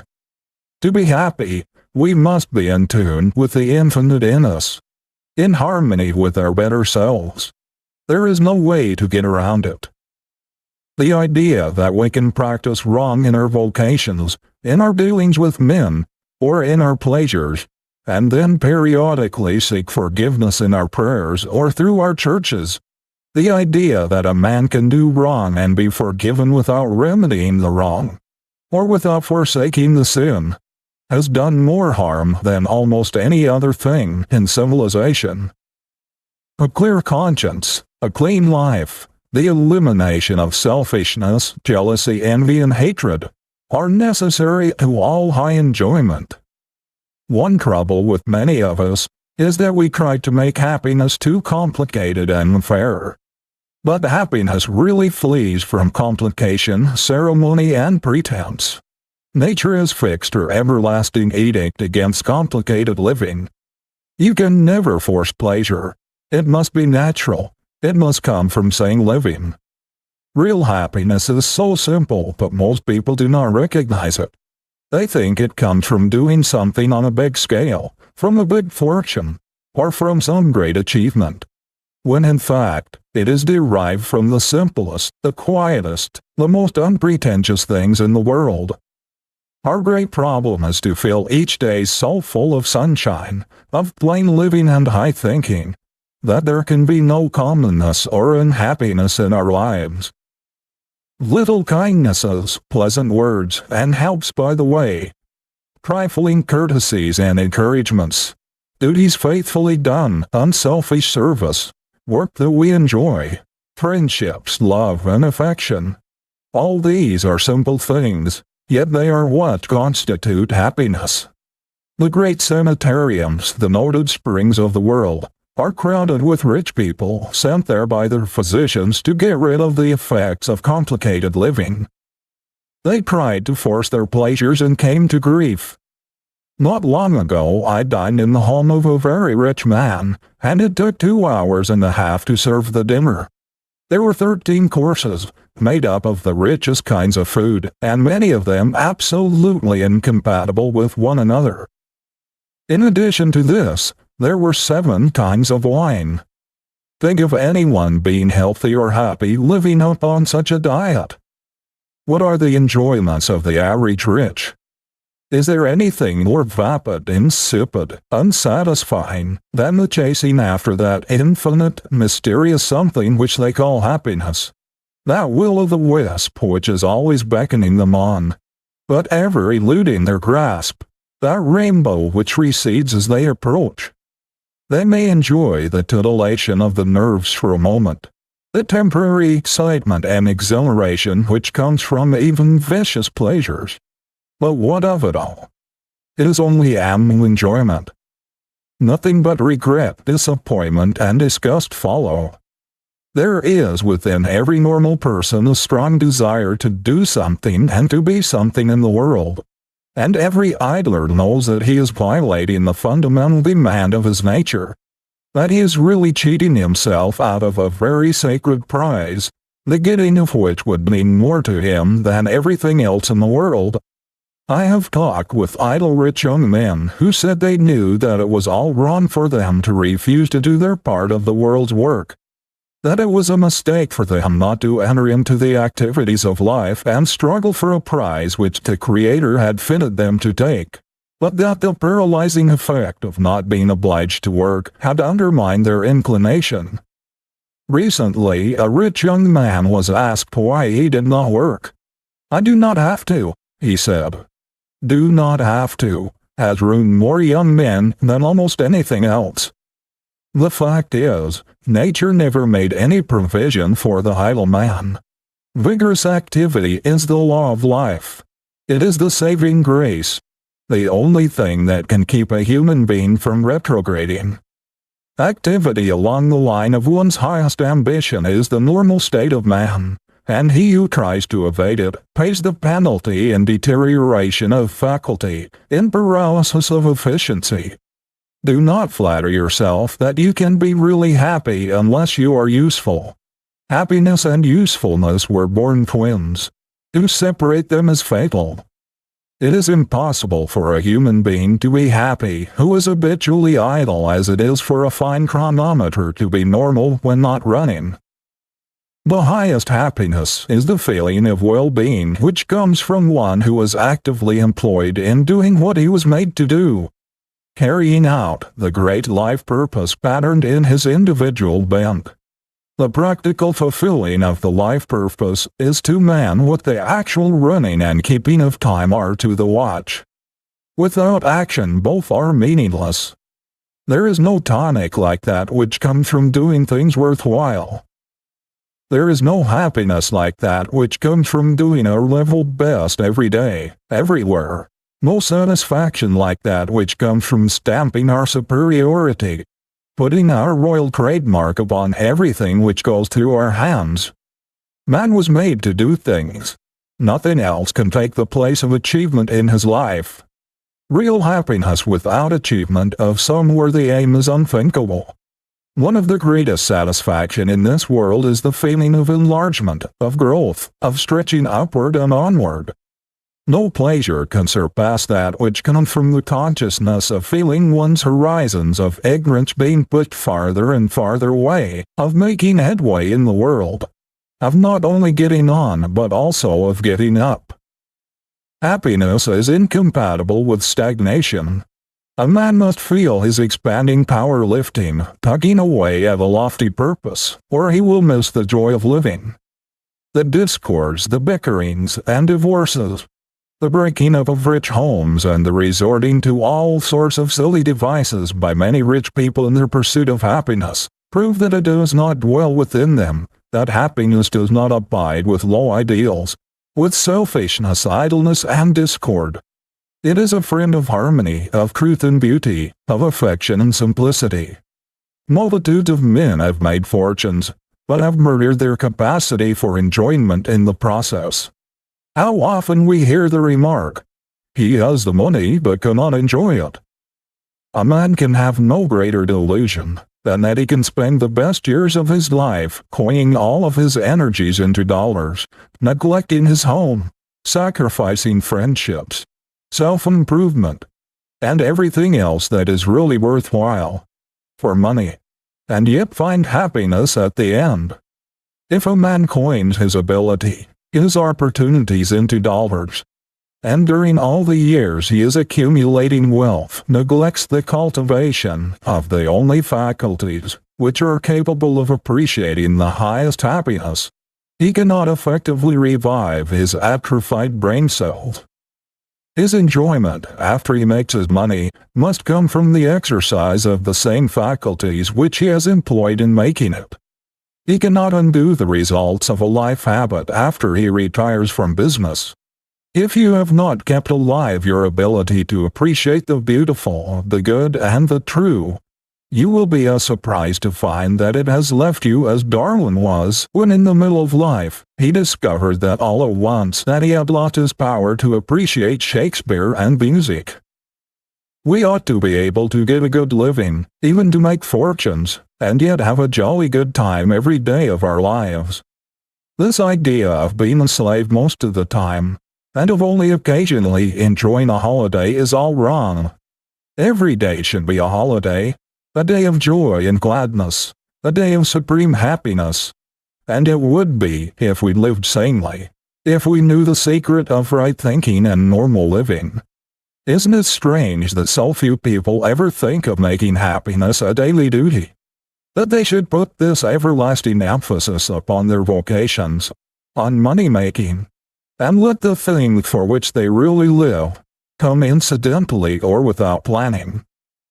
The making of a life should be emphasized infinitely more than the making of a living. Few people ever learn the art of enjoying the little things of life as they go along. Yet it is the little everyday enjoyments and satisfactions that count most in a lifetime. Almost every person I know is living in anticipation, not in reality. He's not actually living the life he has always looked forward to or expected to attain, but is just getting ready to live, just getting ready to enjoy it. When he gets a little more money, a little better house, a little more of the comforts of life, a little more leisure, a little more freedom from responsibility, he will then be ready to enjoy life. It is a rare thing to find a person who can truthfully say, "I'm really living. This is the life I've been striving for, the life that I have looked forward to as being as near my ideal as I'm likely to find in this world." It is a great thing so to cultivate the art of happiness that we can get pleasure out of the common experiences of every day. The happiness habit is just as necessary to our best welfare as the work habit, or the honesty, or square-dealing habit. No one can do his best, his highest work, who is not perfectly normal, and happiness is a fundamental necessity of our being. It is an indication of health, of sanity, of harmony. The opposite is a symptom of disease, of abnormality. There are plenty of evidences in the human economy that we're intended for happiness, that it is our normal condition, that suffering, unhappiness, discontent are absolutely foreign and abnormal to our natures. There is no doubt that our life was intended to be one grand sweet song. We are built upon the plan of harmony, and every form of discord is abnormal. There is something wrong when any human being in this world, tuned to infinite harmonies and beauties that are unspeakable, is unhappy and discontented. One of the most inexplicable mysteries that has ever puzzled the selfish rich is their failure to find happiness where they had expected to find it. The bitterest disappointment that comes to people who have made fortunes is that the wealth did not bring the happiness which it promised or anything like it. They find that the affections do not feed on material things, that the heart would starve in the midst of the greatest luxuries alone. They find that while money can do many things, it has little power to satisfy the heart yearnings, the heart hunger. How many women are there in palatial homes in this country who are starving for happiness and who would gladly exchange all their luxuries for the love of a good man, even if he had not a dollar in the world? No selfish life can ever be happy. I am acquainted with a self-made man who has made a fortune, who tells me that the greatest enigma and disappointment of his life lie in the fact that although he has made millions, he is not happy. He says that somehow he has never been able to make many friends, that people avoid him, that he has never been able to get the confidence of others to any very great extent, and that he is not popular even among his own neighbors. He cannot understand why he is not happy, for he tells me he has tried very hard to find happiness. The trouble with him is that he has always done everything with reference to himself. He did not mean to be selfish, but the whole passion of his life has been to make money, because he thought it would bring everything else that is desirable. He has chosen his friends for their ability to advance his interests, and has considered every step in life with reference to the effect it would have upon him. What is there in it for me? Seems to have been the interrogation point in his life. Now happiness is a reflection, an echo, a part of what we do and think. It does not depend upon our material possessions. The rose cabin at Walden Pond cost only $31, and yet Thoreau was rich and happy because he had a rich mind. It is impossible for the selfish, greedy, grasping thought, the thought always centered upon one's own interest. To produce a happy state of mind as it is for thistle seeds to produce wheat. But if we sow helpfulness, kindness, unselfishness, we shall reap a harvest of satisfaction, harmony, and happiness. Selfishness and real happiness never go together. They are fatally antagonistic. An inordinate ambition, a desire to get ahead of others, a mania to keep up appearances at all hazards, whether we can afford it or not, all these things feed selfishness, that corrosive acid which eats away our possible enjoyment and destroys the very sources of happiness. The devouring ambition to get ahead of others in money-making, to outshine others socially, develops a sordid, grasping disposition which is the bane of happiness. No man with greed developed big within him can be happy. Neither contentment, satisfaction, serenity, affection, nor any other member of the happiness family can exist in the presence of greed. It is as impossible for a man who has been dishonest, who has gotten his wealth by crushing others, and by taking advantage of them, to be happy as it is for a person really to enjoy himself while walking with pebbles in his shoes, or while constantly being nettled with pinpricks. No man can be happy who is conscious of being a drone, of shirking his share in the great world's work, who knows that he is taking all the good things he can get a hold of in life's great granary, put there by the toilers, and is putting nothing back. A debauched mind that has departed from the principles of right thinking and right living has incapacitated itself for real enjoyment. The only way to get the happiness that is worthwhile is to live a straight, clean, pure, honest, useful life. There is no power in the universe that can make a human being happy along any other lines. Straightforward, honest work, a determined endeavor to do one's best, an earnest desire to scatter flowers instead of thorns, to make other people a little better off, a little happier because of our existence. These are the only recipes for real happiness. No man can be happy when he despises his own acts, when he has any consciousness of wrong, whether of motive or act. No man can be happy when he harbors thoughts of revenge, jealousy, envy, or hatred. He must have a clean heart and a clean conscience, or no amount of money or excitement can make him happy.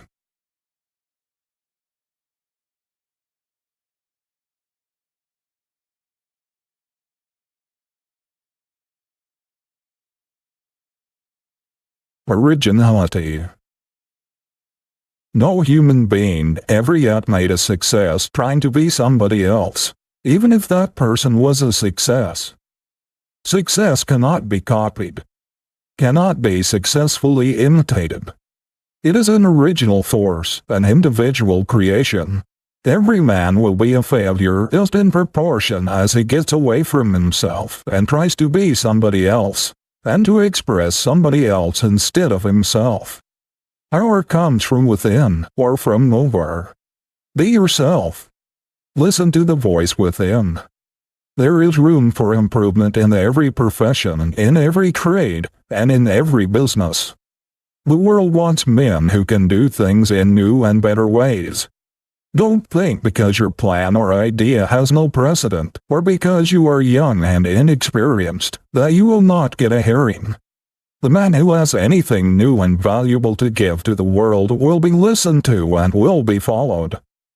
The man of strong individuality, who dares to think his own thought and originate his own method, who is not afraid to be himself and is not a copy of someone else, quickly gets recognition. Nothing else will attract the attention of an employer or the rest of the world so quickly as originality and unique ways of doing things, especially if they are effective. Blaze your own way, make your own path, or you will never make any impression on the world. It is striking originality that attracts attention. The world admires the man who has the courage to lift his head above the crowd, who dares to step to the front and declare himself. Never before was originality so much at a premium. The world makes way for the man with an idea. It is the thinker, the man with original ideas and the new up-to-date methods, who is the real productive force in a community. He is wanted everywhere. But there is very little demand for human machines. The world is full of followers, learners, and taggers who are willing to walk in old trails and to have their thinking done for them. But it is seeking the man with original force who leaves the unbeaten track and pushes into new fields, the physician who departs from the precedent of those who have gone before him, the lawyer who conducts his case in an original way, the teacher who brings new ideas and methods into the schoolroom, and the clergyman who has the courage to proclaim the message which God has given to him, not that given to some other man who has put it into a book. The world wants preachers who get their sermons out of life, not out of a library. There are 1,000 people who will do faithfully what they are told, to one who can lay out a program or execute it. 1,000 who can only follow, to one who can lead. It is a rare thing to find a young man who has the power of initiative and the ability to put a thing through with the force of originality. Whatever your work in life, do not follow others. Do not imitate. Do not do things just as everybody else has done them before, but in new, ingenious ways. Show the people in your specialty that precedents do not cut much of a figure with you, and that you will make your own program.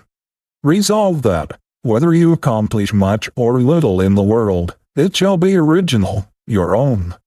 Do not be afraid to assert yourself in a bold individual way. Originality is power, life. Imitation is death. Do not be afraid to let yourself out. You grow by being original, never by copying. By leading, never by following. Resolve that you will be a man of ideas, always on the lookout for improvement. Think to some purpose. There is always a place for an original man.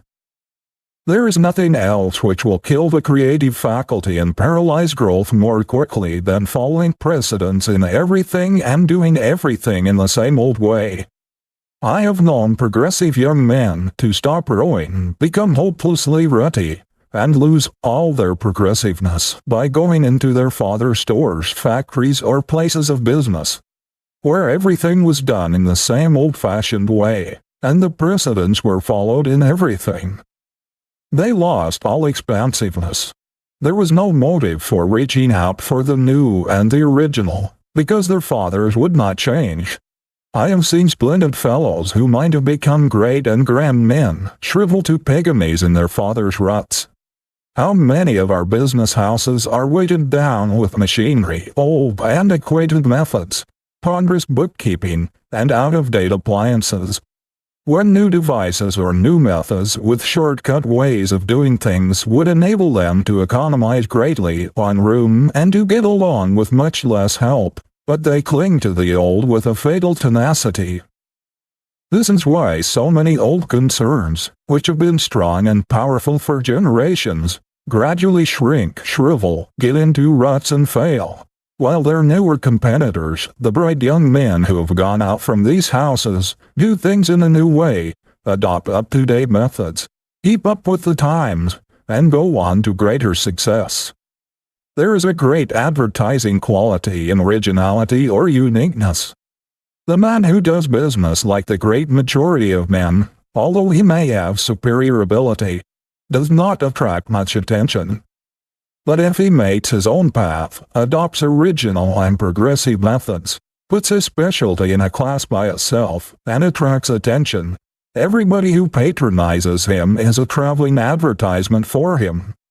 There is a specialty store in Boston whose progressive proprietors make a study of original ways of doing everything. For example, all change is given in brand new money, direct from the United States Treasury or Mint. This does not cost much and causes but little trouble.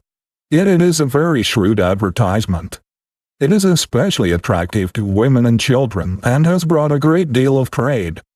Aside from the danger of handling old soiled money, which has been no one knows where, it gives a sense of pleasure to handle new, crisp bills and brand new bright coins.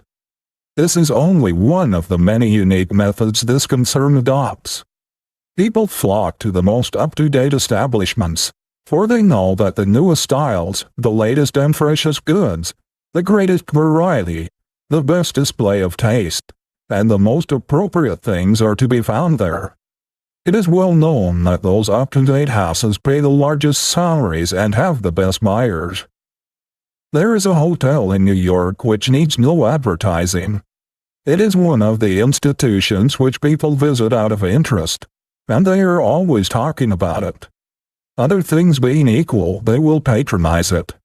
If they cannot afford to have rooms there, they will go there to dine, to see the fashions and prominent people. The amount of free advertising which this hotel has had, in addition to what, perhaps, other first-class hotels get, would probably have cost, if paid for, half as much as the hotel is worth. The same is true in every line of endeavor.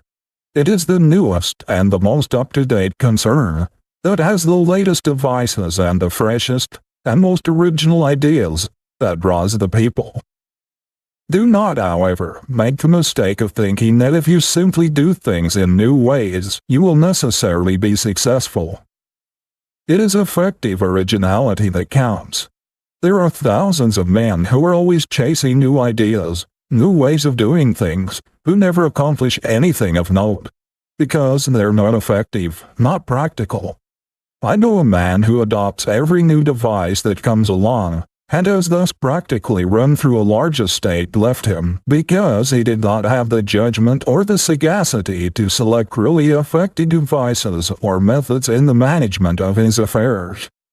The shrewdest thing a young man can do, to say nothing of the influence upon his character, is to put the greatest possible originality and the highest possible excellence into everything he does, to make a resolution at the very outset of his career, to stamp his individuality upon everything that goes out of his hands, and to determine that everything he does shall have the imprint of his character upon it as a trademark of the highest and best that is in him. If he does this, he will not require a large amount of capital to start a business and to advertise it. His greatest resources will be in himself. Originality is the best substitute for advertising, as well as the best thing to advertise if quality goes with it.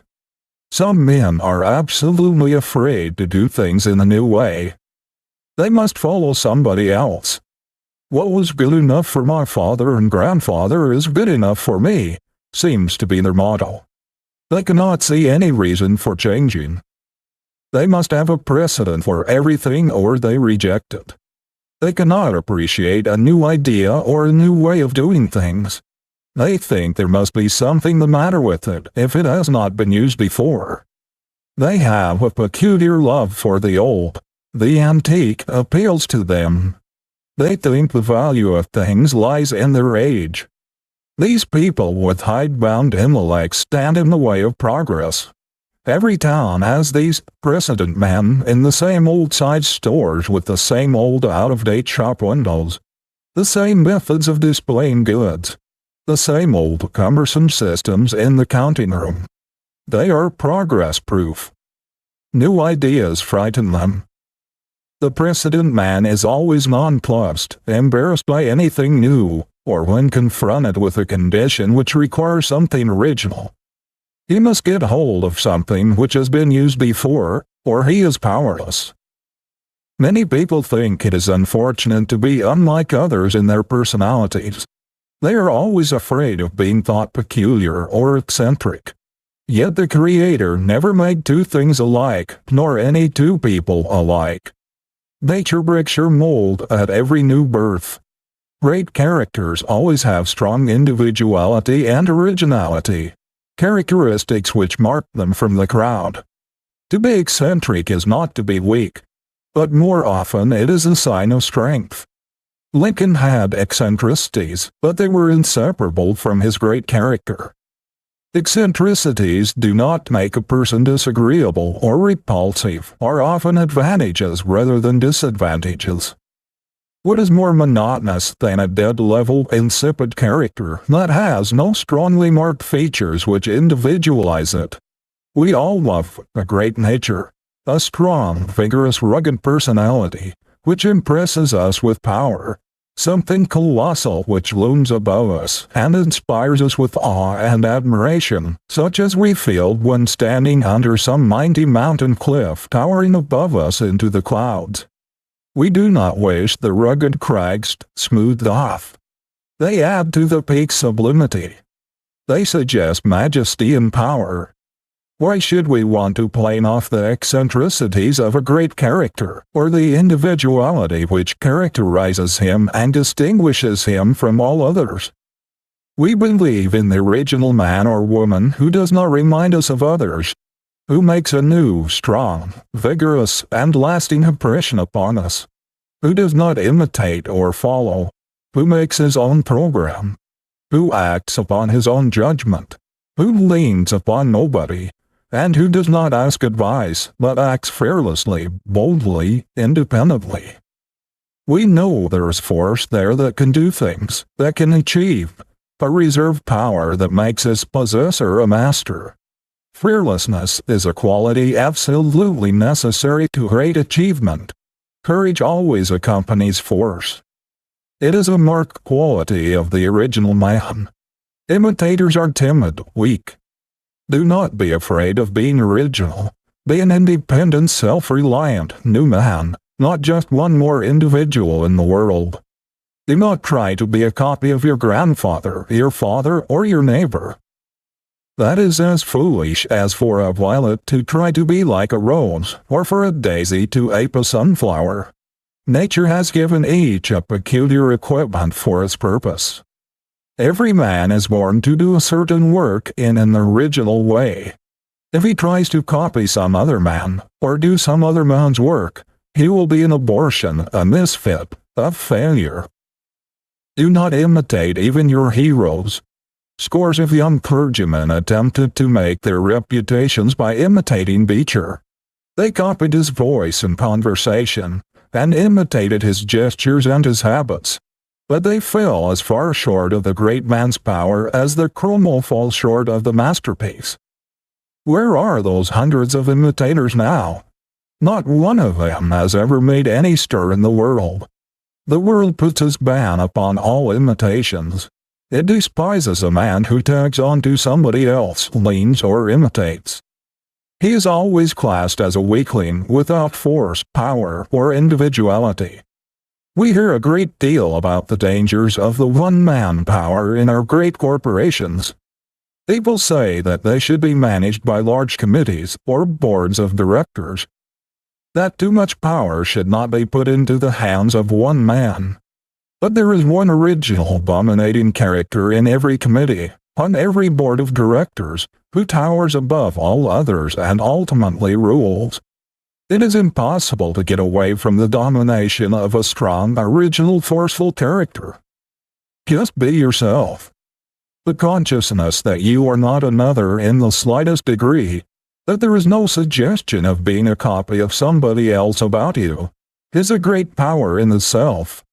It increases your confidence. The very reputation of being original buttresses you in any community. It helps you to have people say, after talking with you, "There, I met an original man today who did not even remind me of anybody else I have ever seen." It is refreshing to talk with a man who never reminds you of others, who uses no cant, who is not the slave of precedent, who walks on his own legs, who has no use for crutches, and who never leans, a man of force who radiates power. Why try to be somebody else? To be yourself or to express yourself with originality and power is the greatest thing you can do. You cannot be another if you try. It only makes you unnatural and ridiculous, and robs you of the power which comes from self-expression, from being yourself. The more you differ from another man by nature, the more ridiculous you will make yourself by attempting to imitate him. Real strength inheres in personality.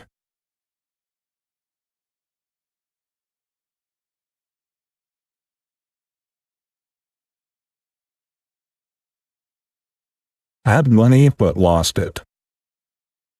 A prominent New York lawyer of wide experience says that in his opinion, 99 out of 100 of those who make money or inherit it lose it sooner or later.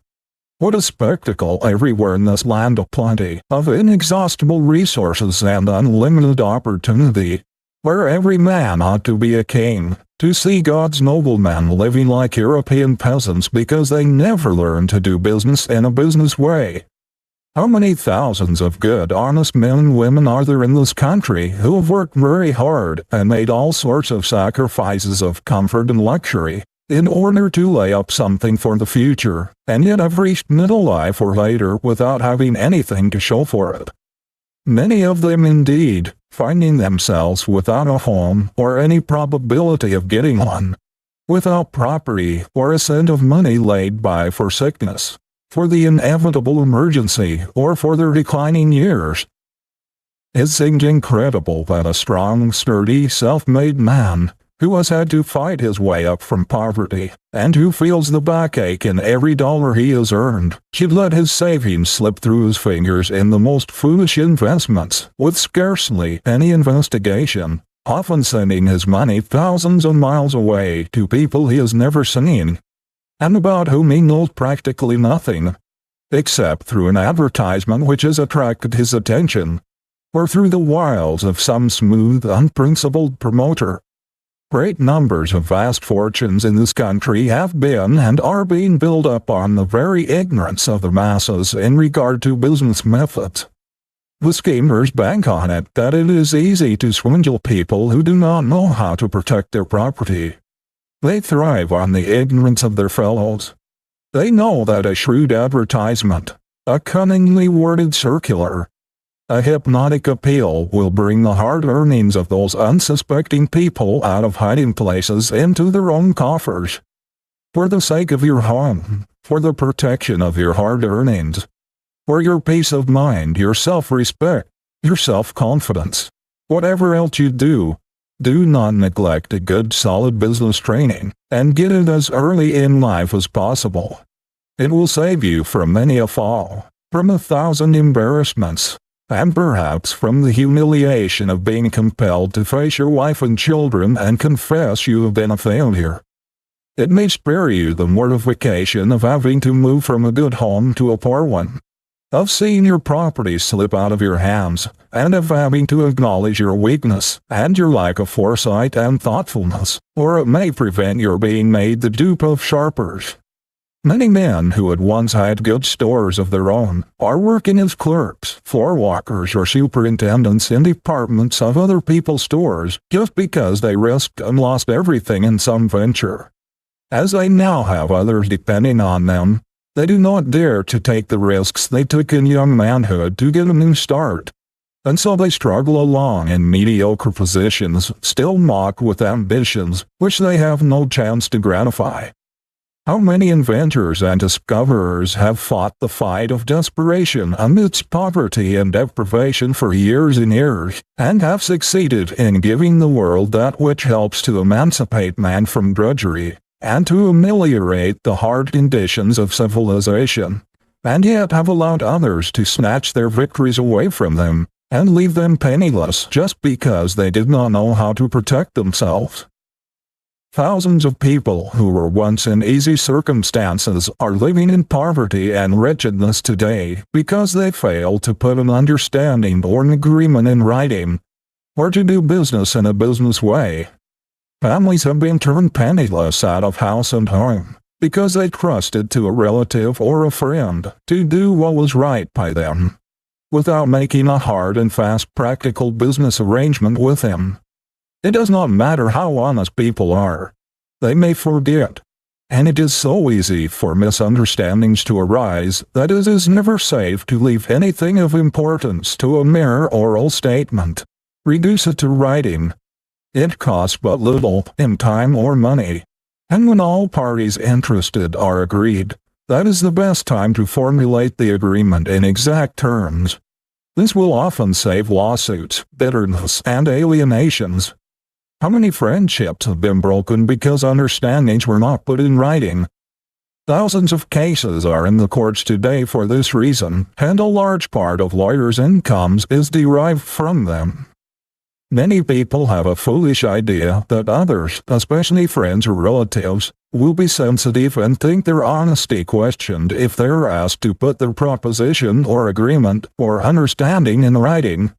It is not a question of confidence. It is a question of business. And business should be done in a business way, so that in case of death or some other unforeseen event, every possibility of complication or misunderstanding will be eliminated. The very people you may think will be sensitive or offended because you are so exacting will really think more of you for your straightforward business methods and your carefulness in avoiding misunderstanding. Many a cultured girl has been thrown suddenly on her own resources by the failure or the death of her father, and has found herself wholly incapable of administering his affairs or of earning a living. Many women, their husbands having died suddenly, are left with large business responsibilities which they are utterly unfit to assume. They are at the mercy of designing lawyers or dishonest businessmen who know well that they are mere babes in their hands when it comes to important transactions. Business talent is as rare as a talent for mathematics.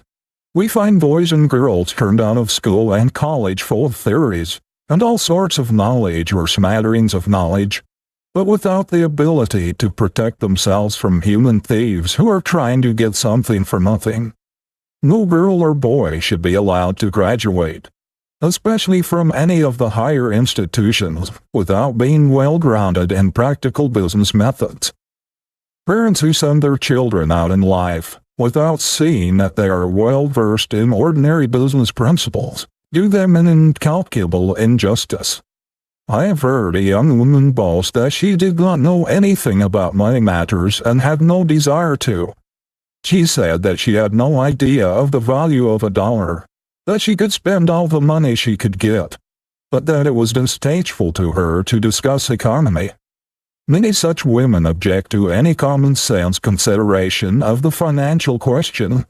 They think it is not necessary for them to know anything about money from the purely business point of view, as they consider that phase of life belongs wholly to their fathers or brothers or husbands. An instructive example of the result of such spirit and ignorance I found in a lady who had lost her property through a lack of business knowledge. She told me that she knew nothing whatever about business. She had never known the value of money. Her husband died and left her with a large property, and it was her custom to sign any paper or document that her lawyer or agents presented to her, usually without reading. The people who had charge of her property knew that she knew nothing about business and took advantage of her ignorance. They got her property away from her, and she did not have enough left even to conduct a legal fight to get it back.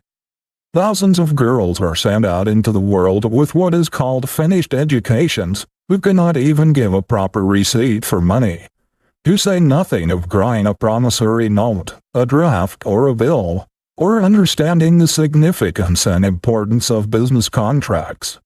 Such a woman presented a check for payment to the paying teller of her bank. He passed it back to her with the request that she be kind enough to endorse it. The lady wrote on the back of the check, "I have done business with this bank for many years, and I believe it to be all right. Mrs. James B. Brown." A society woman in New York presented a check for payment at a bank, and the teller told her that it was not signed. "Oh, do they have to be signed?" she responded. "What an awful lot of red tape there is about the banking business." I know of a lady whose husband made a deposit for her in a bank and gave her a checkbook so that she could pay her bills without calling on him for money. One day she received a notice from the bank that her account was overdrawn. She went to the bank and told the teller that there must be a mistake about it, because she still had a lot of checks left in her book. She knew so little about business methods that she thought she could keep drawing any amount until the checks were all gone. This sounds ridiculous and almost incredible. Yet the very girl who laughs at it may make even more absurd blunders. Meaning a complete woman, when given a pen and asked to sign an important document drawn up by an attorney or a long-headed businessman, will sign without reading it or even asking to be informed of its contents, only to learn afterward by disastrous results that she has signed away her property and turned herself out of her home. Only a short time ago, I read of a lady who had won a suit involving about $20,000. New evidence, however, was brought forward, which caused the court immediately to reverse its decision. It was proved that the lady had sworn falsely.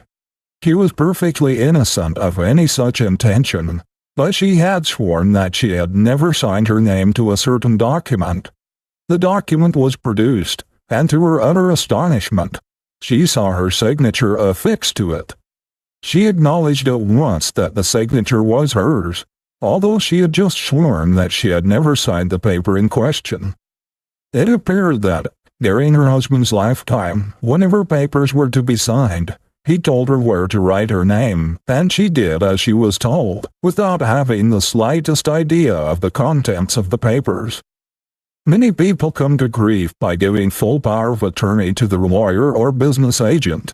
Very few impractical people, especially women, understand the significance of a full power of attorney, which authorizes the person so empowered to deal with your property in all respects as if it were his own, or as if he had for the time being assumed your personality. He may sign your name to any instrument. He may bind you to anything he pleases. He may draw money from your bank. He may impersonate you in all business transactions. In short, as far as business arrangements are concerned, he stands practically and legally for yourself. It is a tremendous power to place in the hands of another, and people should be very careful to whom they assign it.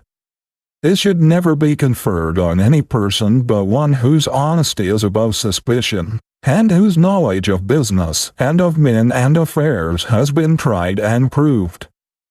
Oh, I signed a paper giving full power of attorney to my lawyer before I went abroad.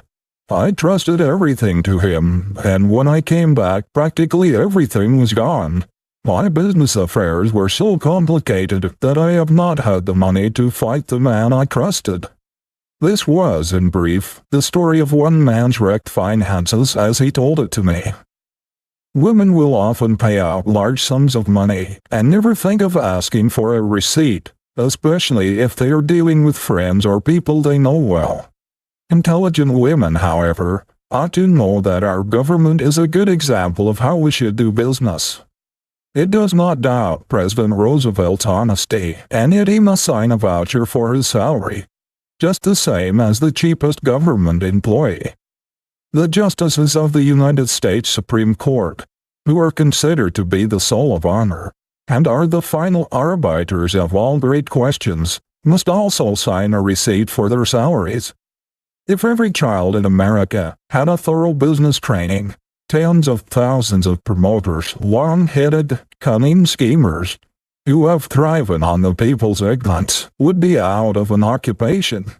I believe that the business colleges are among the greatest blessings in American civilization today, because through their teaching they have been the means of saving thousands of homes, and have made happy and comfortable tens of thousands of people who might otherwise be living in poverty and wretchedness. This ignorance of practical business principles is very common among professional men. I know clergymen, journalists, authors, doctors, teachers, men in every profession, who are constantly subjected to serious embarrassment by their incapacity in business matters. Some of them do not know how to interpret the simplest business forms.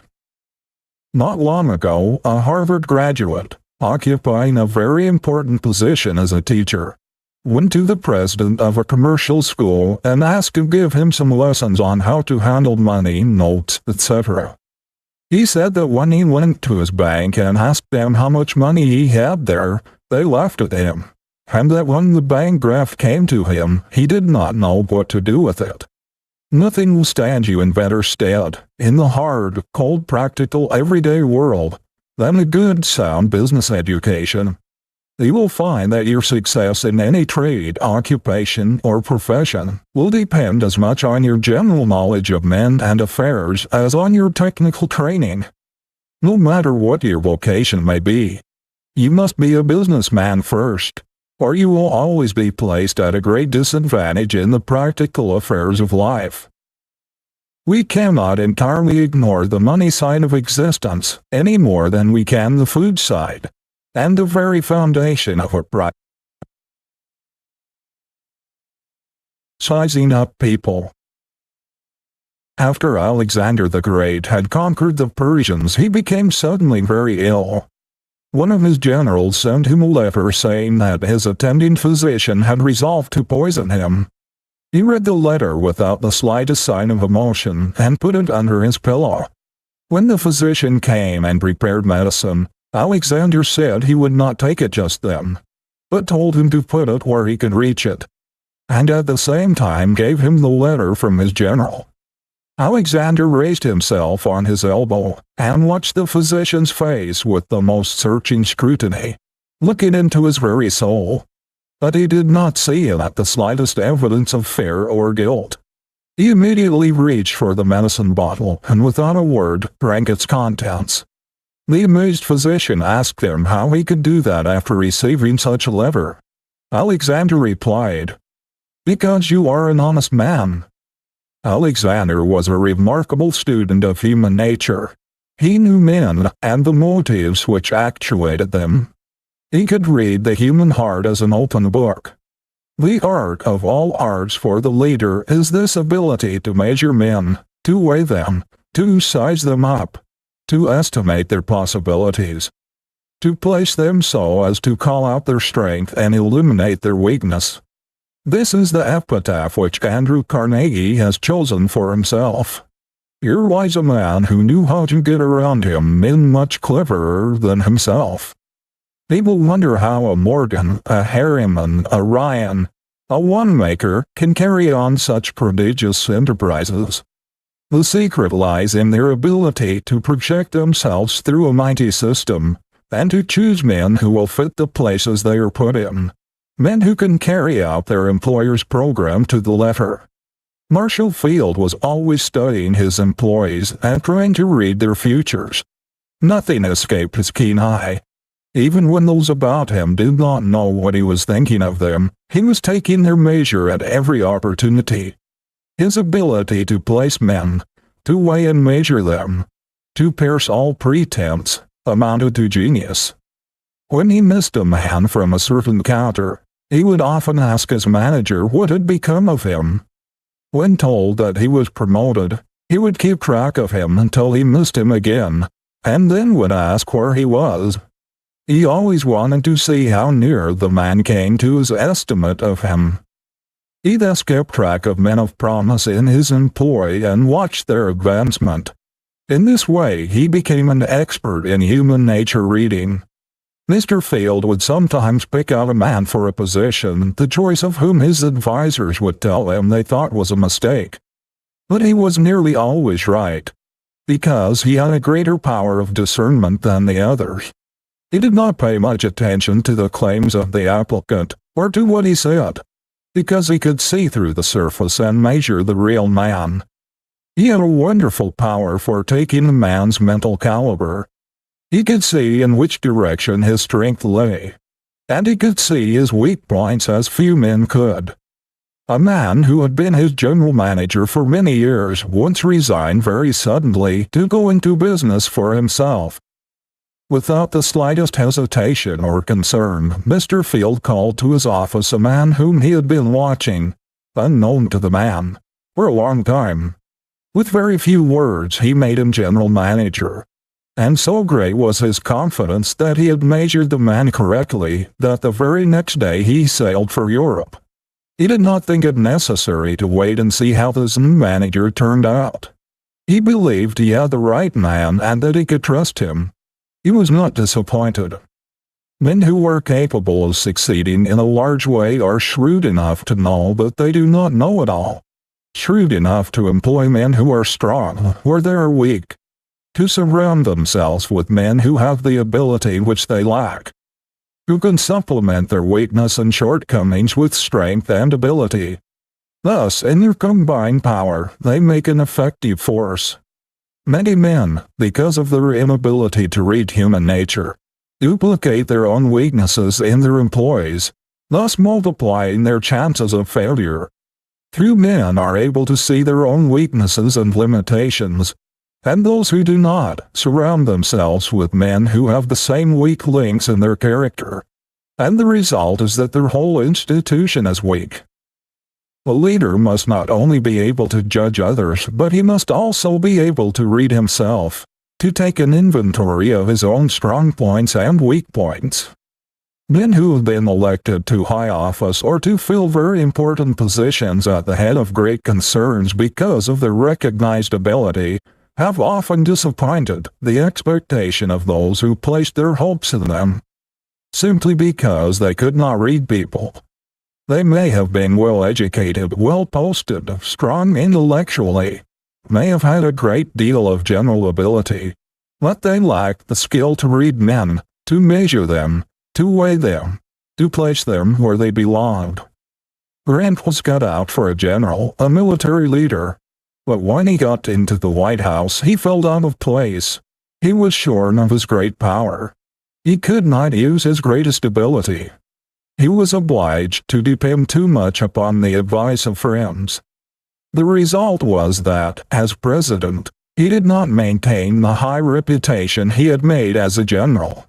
If he had had the same ability to read politicians, and to estimate men for government positions that he had for judging of military ability, he would have made a great president. But he felt his weakness in the position which he was not fitted by nature to fill, and made the fatal mistake of putting himself into the hands of his friends. The young man starting out for himself ought to make a study of his power of penetration, of his character-reading ability. He ought to make it a business to study men, to estimate their capabilities and the motives which actuate them. He should scrutinize their actions, watch their tendencies in little things, and learn to read them as an open book. The involuntary acts and natural manner of a man indicate more than does his studied conversation. The eye cannot lie. It speaks the truth in all languages. It often contradicts the tongue. While the man is trying to deceive you with words, his eyes are telling you the truth. His actions are indicative of the real man, while the tongue may only represent the diplomat, the man who is acting. A very successful businessman in New York, noted for his ability to read men, will sometimes study an applicant for an important position for a long time, talking very little himself, but all the time trying to call the man out, watching every moment, scrutinizing every word, trying to read the motive behind every glance of the eye. His manner, everything, are all letters of the alphabet by which he spells out the real man. I have been in his office when he was measuring a man. It was a great lesson to watch his face as he seemed to read the applicant through and through, weigh him on the scale of his judgment, penetrate to the very marrow of his being, and estimate his capabilities and possibilities to a nicety. After a few minutes' conversation, and the man had passed out, he would tell me just how large that man was, what he was capable of doing, what his future would be, and what were his limitations. And he seldom makes a mistake. I've never known a man to succeed to any extent when he said there was nothing in him, and I've never known one to turn out badly when he endorsed him without reserve. We all know heads of business houses who work like slaves, dig and save, and yet do not make much headway, simply because they do not know how to surround themselves with the right men. Some men seem incapable of projecting system and order through their establishments. They may do their own work well, and then they strike their limitations. They are not good judges of human nature. Their discernment is not sharp. They are misled by conversational powers, display of education, and often place a theoretical man where only practical talent could succeed. They are likely to place a man of great refinement, sensitiveness, delicate makeup, in a position where a strong, robust, thick-skinned man is required, where an oversensitive soul will chafe and shrink from the cold, aggressive business methods necessary to effective, efficient management. People are continually being led into all sorts of unfortunate positions, entangling alliances and mortifying, embarrassing situations, because of their lack of ability to read human nature and to estimate character at a glance. Good people everywhere are being imposed upon and are losing their money in all sorts of foolish investments because of their ignorance of human nature. They are not able to see the rascal, the scoundrel behind the mask. They have not developed the power of discernment, the ability to see the wolf in sheep's clothing.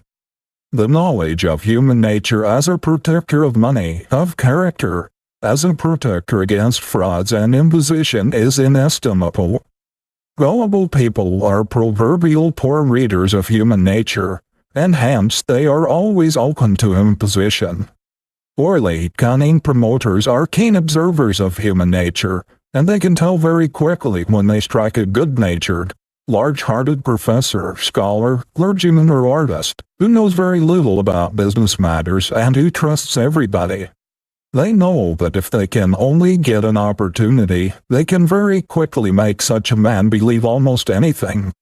They know he will be an easy prey to their wiles and their keener knowledge of men.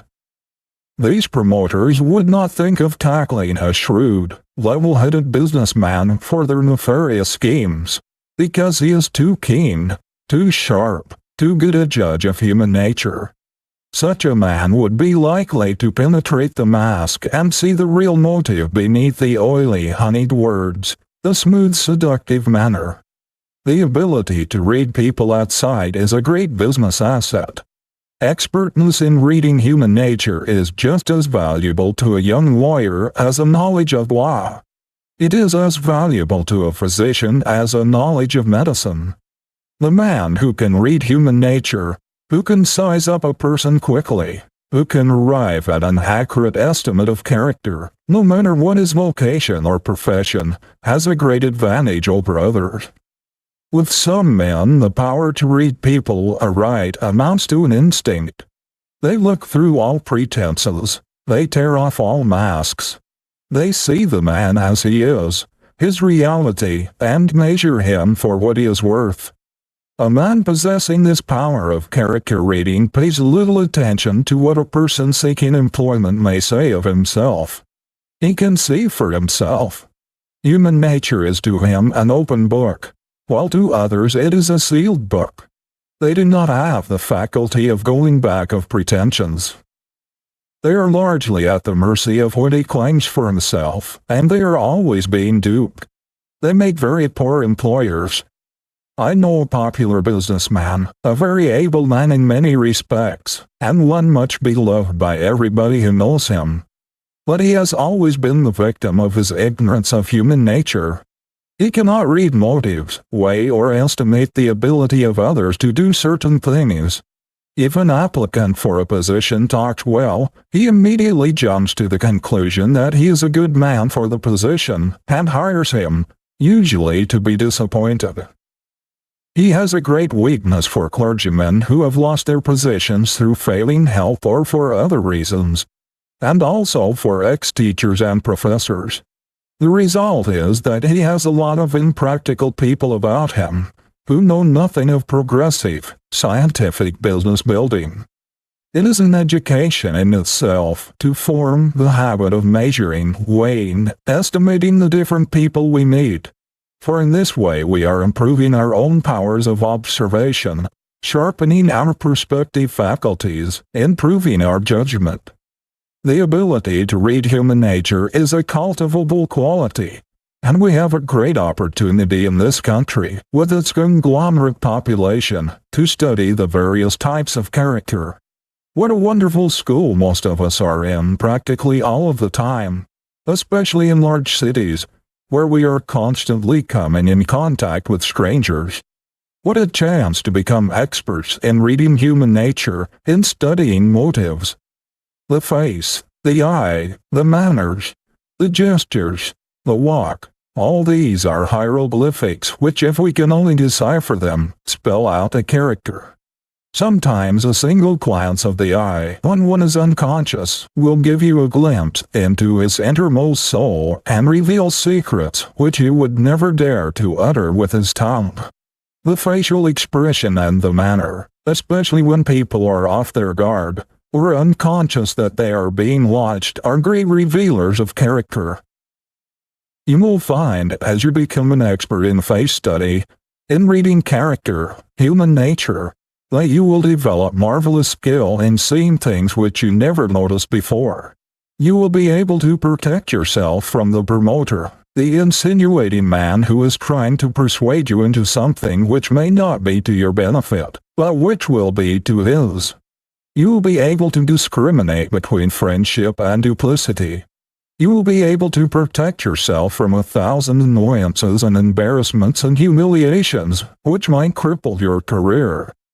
How many people are living in poverty, are wretched, homeless today because they could not read human nature and were robbed of their property and their rights?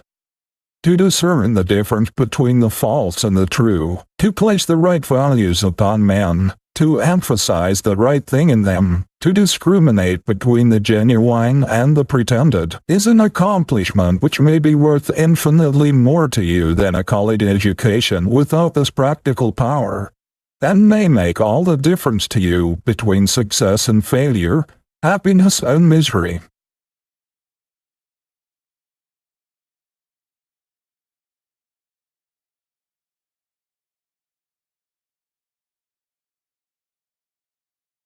Does the world owe you a living? A 15-year-old bellboy was arrested in Cleveland for stealing $8. When asked in court why he stole, he said, "Because the world owes me a living." No doubt the youth had heard this many times from older lips. When the armies of Louis XV were devastated in Flanders, the monarch exclaimed, "Has God forgotten all that I have done for him?" A vast number of people seem to think that God and the world are under great obligation to them, and that the world owes them a living without any return service from them. Not long ago, I heard a young woman say that she did not consider that she owed the world anything, that she was thrust into it without being consulted, that she proposed to get out of it what she could with as little effort as possible, and that she did not feel under the slightest obligation to the past. Did you ever think, my idle friend, what you really owe the world for the privilege of living in it? Did you ever think that all the civilizations of the globe have been working for you through all the ages up to the present moment, and that you are reaping the harvest of all the hard-working, sacrificing, suffering, grudging sowers that have preceded you? Can you look the workers of the world in the face and tell them that you intend to have all the benefits of their labor, to enjoy all the good things of the world without doing anything to compensate for them? The man who does not feel his heart throb with gratitude every day of his life for being born in the very golden age of the world, and who does not feel that he owes a tremendous debt to the past, to all the people who have struggled and striven and sacrificed before him, is not made of the right kind of stuff. In other words, he is not a man, and he ought to be treated as a drone, a thief of other men's labors. Everything that has gone before you enters into your life and time. You enjoy the sum of all the past every moment of your life. Think of the untold thousands who have laid down their lives to make possible the comforts, the blessings, and the immunities you now enjoy. Think of the rivers of blood that have been spilt, of the thousands who have perished or lived in the misery of prison and dungeon to purchase the liberties of speech and freedom of action which you enjoy today. How many lives have been lived in solitude and misery in order to develop sciences which are today beacon lights of the world? And think what multitudes of people are engaged in producing, manufacturing, and forwarding your clothing, your furniture, your food, the tropical fruits on your table, the foreign textiles, the bric-a-brac, and all the things which come from foreign lands to minister to your comfort and convenience. You buy an orange on the street for 2 or 3 cents, but did you ever think of what it had cost to bring it to you? Did you ever think of the number of people who have aided in its production and its transportation so that you might buy it for a few pennies? You get a yard of cotton for 10 cents. But did you ever think of the toil and hardships of the people in the South, of the operatives in the mill, the packers, shippers, and clerks who have handled and rehandled and shipped it by steamship and railroad that you might buy it for song? Suppose these people who say that they owe the world nothing were obliged to make all the comforts and luxuries they enjoy. How long would it take them to produce even a lead pencil, a sheet of writing paper, a jackknife, a pair of spectacles, a pair of shoes, or a suit of clothes, representing an untold amount of drudgery and sacrifice?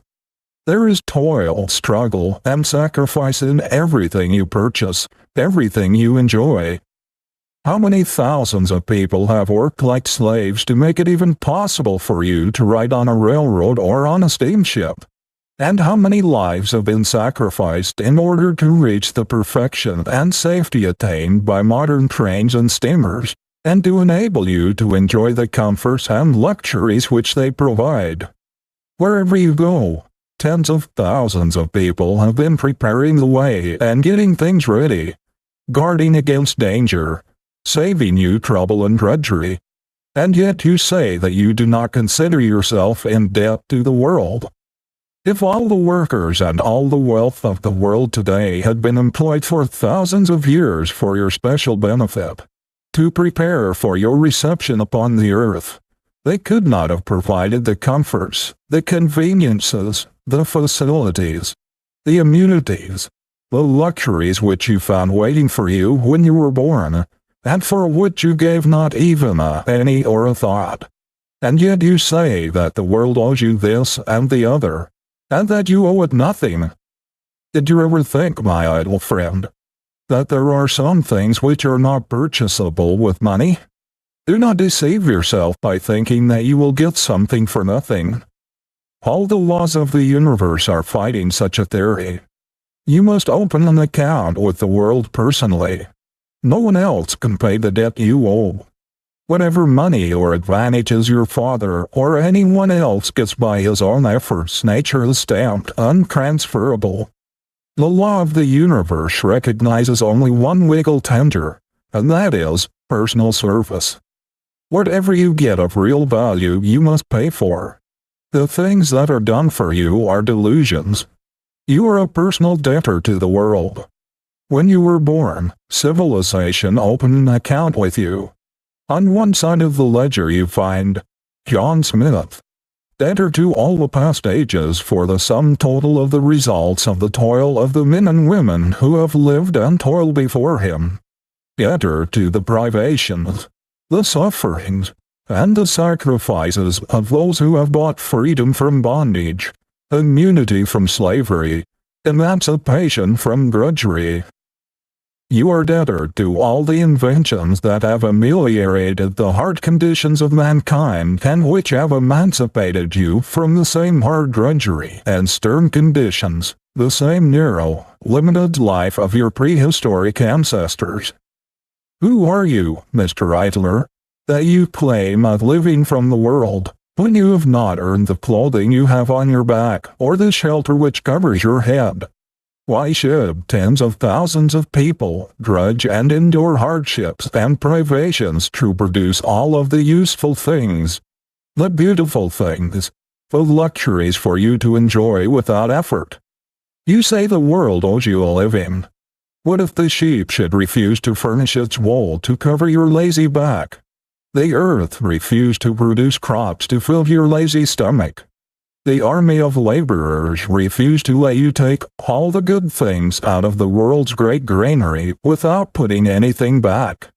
What would become of you who have never lifted a finger to learn a trade, or to prepare yourself for a career, or to do work of any kind, if an edict were to come from the skies that would force you henceforth to do your share of the world's work or starve? Is he not a thief, an enemy of civilization who thrusts his arm into the great world storehouse, pulling out all the good things he wishes, and refusing to put anything back in exchange? We hear a great deal about indiscriminate giving making paupers. But what shall we say about the giving of fortunes to youth who have never been taught that they should give anything in return for all they receive? What are the chances of growth in character, in sturdy manhood, for the boy who knows that a fortune is waiting for him when he is 21, and who is told every day that his father is rich, and that he is a fool to work, that he should just make a business of having a good time? What are the chances of his developing a rugged, sturdy independence, resourcefulness, originality, inventiveness, and all the other qualities that make for vigorous manhood? It is cruel, little less than criminal, to leave vast fortunes to youth without stamina of character, a superb, practical training, or the experience or wisdom to use them wisely. Things are so arranged in this world that happiness as a profession must ever be a failure. It cannot be found by seeking. It is reflex action. It is incidental, a product which comes from doing noble things. It is impossible for a person to be really happy by making pleasure a profession. No idle life can produce a real man. A life of luxury calls out only the effeminate, destructive qualities. The creative forces are developed only by stern endeavor to better one's condition in the world. No wealth or efforts of the parents can bring the latent energies out in the son which make for sturdy manhood. He must work out his problem himself. It can never be done for him. How little Harry Thaw's parents realized the cruelty of bringing their son up in idleness, without a trade or profession, helpless to earn his own living in case of necessity. One would think they would have learned wisdom from the tens of thousands of lessons which ruined lives have taught. That there is no getting around God's fiat, no evading the law. That work, exercise of faculty, self-effort are the only things that will develop a real man. The Creator has put an enormous penalty upon idleness. The penalty of weakness, of deterioration, of destruction, of annihilation. Use or lose is nature's edict. The idle man is like an idle machine. It destroys itself very quickly. A score of enemies are in readiness to attack anything as soon as it is at rest. Rust, decay, and all sorts of disintegrating processes start in a man just as soon as he becomes idle. Self-destruction begins in the mind the moment it ceases to work. There is no power in heaven or on earth that can save an idle brain from deterioration. No power that can make a man strong and vigorous unless he obeys the natural laws of his life, written in his very constitution. Work, steady, persistent, with a purpose, with zeal, with enthusiasm, with a love for it, is the only thing that can save a man from the disgrace of being nobody. Work is the inexorable law of growth. There is no getting away from it. The time will come when an able-bodied man who has the audacity, the presumption to try to get all the good things out of the world and give nothing in return will be looked upon as a monstrosity, an enemy to civilization, and will be ostracized by all decent people. The youth who thinks he is going to go through this world on what somebody else has produced or done and still develop into the highest type of a man is attempting to fight against his maker. The very laws of the universe have made it forever impossible. Leave this vast, living, complicated machine idle, if you will. Try to divert it to some other use. try to make a pleasure machine out of it when it was intended for a work machine, but all nature protests. One of the most demoralizing features of our American civilization today is found in the influence of the idle rich.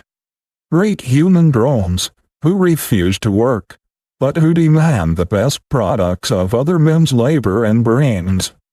I have heard rich fathers boast that necessity was the spur which made men of them, which gave them the foresight, the stamina, the shrewdness, the creative power, the ability necessary to make and protect a fortune. And yet, they turn right around and leave a fortune to a son, which is likely to take away his energy, to take the spring out of his ambition, to rob him of the zest, the enthusiasm which can only come from the exercise of earnest, honest effort.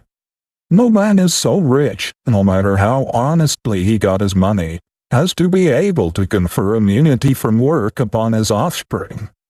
The very nature of things, the eternal law of the universe, has made it forever impossible for you to transfer the stamina, the vigorous manhood, the stability, the character, everything that is of real value which you have gained in your struggle to get on in the world, to your son or daughter. Your offspring owes a debt to civilization which goes back of the parent. It is a debt which can only be wiped out by the individual. It cannot be discharged by proxy. Personal effort is the condition of the child's development. It is the inevitable price of manhood. No, there are some things you rich fathers cannot do for your boy. There is a law of nature which prohibits it, an omnipotent principle which protests against it. If a phrenologist should examine the heads of the idle, grown-up sons of rich men, he would find very marked deficiencies, an underdevelopment of nearly all of the qualities which make strong men. He would usually find selfishness very largely developed, self-reliance, originality, inventiveness, resourcefulness, and all of the other qualities which are drawn out and strengthened only by self-help, and the struggle to make one's way in the world, little developed. If he should compare them with the heads of their self-made fathers, he would find very marked inferiority, so marked that there would apparently be no relationship between the owners of the heads. The contrast would be as great as that between the hard, tough, firm fiber of the mountain oak and the fiber of soft, spongy sapling, which never struggled with the storm and tempest because sheltered by surrounding trees. How little the father realizes that it is one of the cruelest things he could do to his boy to practically rob him of the opportunity of making a real man of himself, of developing qualities which make strength, power, which build vigorous, stalwart manhood.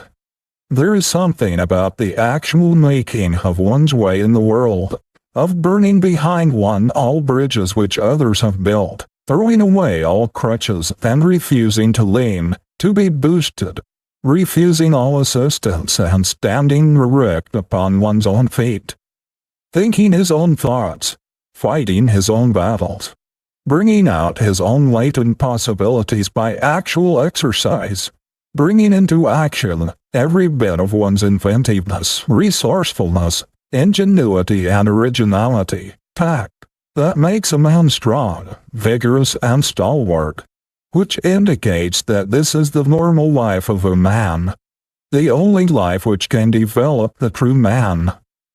The army of inefficients, the namby-pambies, the dressed-up nobodies, with soft hands and softer heads, who are expert only in saying silly nothings to silly women, or in the practice of some useless fad. They amount to nothings everywhere, ought to convince you that there is no way of getting something for nothing. If you will not do a man's work, if you will not pay a man's price for manhood, you will be only an apology for a man. Of course, you can live the life of the idle if you will. If you are the son of a foolish rich father, no one may be able to hinder you. But you must take the idler's reward. You must go through life branded with the shame, labeled with the weakness, marked with the deformities of idleness. You must pay the penalty of your choice and be a nobody. What has luck done for you? Fortune brings in some boats that are not steered. People may say what they will about there not being such a thing as luck or chance, but we must all admit there is such a thing. We must all concede that things over which a man has no control, unforeseen happenings or events with which he has had nothing to do and on which he had not calculated, often change the whole course of his career. Good position do not always come by merit, or as the result of one's own direct efforts. It is now a poor laboring man or washerwoman who falls heir to a fortune by the death of some relative. Or again, it is a poor girl who is suddenly raised to wealth and what the world calls high position by marrying a man of rank or fortune. Every schoolboy knows that there is a great advantage in being in the right place in just the nick of time, and that being there is often a matter of chance. Men are constantly being moved up into positions which they did not get wholly by merit. Their elevation is due, perhaps, to a railroad accident, a stroke of paralysis, or the death of men in high places. We had a striking instance of this recently in the death of two presidents of the Long Island Railroad within a few months, which led to unexpected promotions. Everyone knows that men are constantly being put at the head of large concerns because of kinship with the owners of the business, when perhaps a score of those who are working in the establishments at the time are much better fitted to fill the positions. But after all, who will be foolish enough to say that man is the toy of chance, or that true success is the result of accident or fate? No, luck is not God's price for success, nor does he dicker with men. When we consider the few who owe fortune or position to accident or luck, in comparison with the masses who have to fight every inch of the way to their own loaves, what are they in reality but the exceptions to the rule that character, merit, not fate or luck, or any other bogey of the imagination, controls the destinies of men? The only luck that plays any great part in a man's life is that which inheres in a stout heart, a willing hand, and an alert brain. What has chance ever done in the world? Has it invented a telegraph or telephone? Has it laid an ocean cable? Has it built steamships or established universities, asylums, or hospitals? Has it tunneled mountains, built bridges, or brought miracles out of the soil? What did luck have to do with making the career of Washington, of Lincoln, of Daniel Webster, of Henry Clay, of Grant, of Garfield, or of Elihu Root? Did it help Edison or Marconi with his inventions? Did it have anything to do with the making of the fortunes of our great merchant princes? Do such men as John Wanamaker, Robert Ogden, or Marshall Field owe their success to luck? Many a man has tried to justify his failure on the ground that he was doomed by the cards which fate dealt him, that he must pick up and play the game, and that no effort, however great on his part, could materially change the result. But, my young friend, the fate that deals your cards is in the main your own resolution. The result of the game does not rest with fate or destiny, but with you. You will take the trick if you have the superior energy, ability, and determination requisite to take it. You have the power within yourself to change the value of the cards which you say fate has dealt you. The game depends upon your training, upon the way you are disciplined to seize and use your opportunities, and upon your ability to put grit in the place of superior advantages.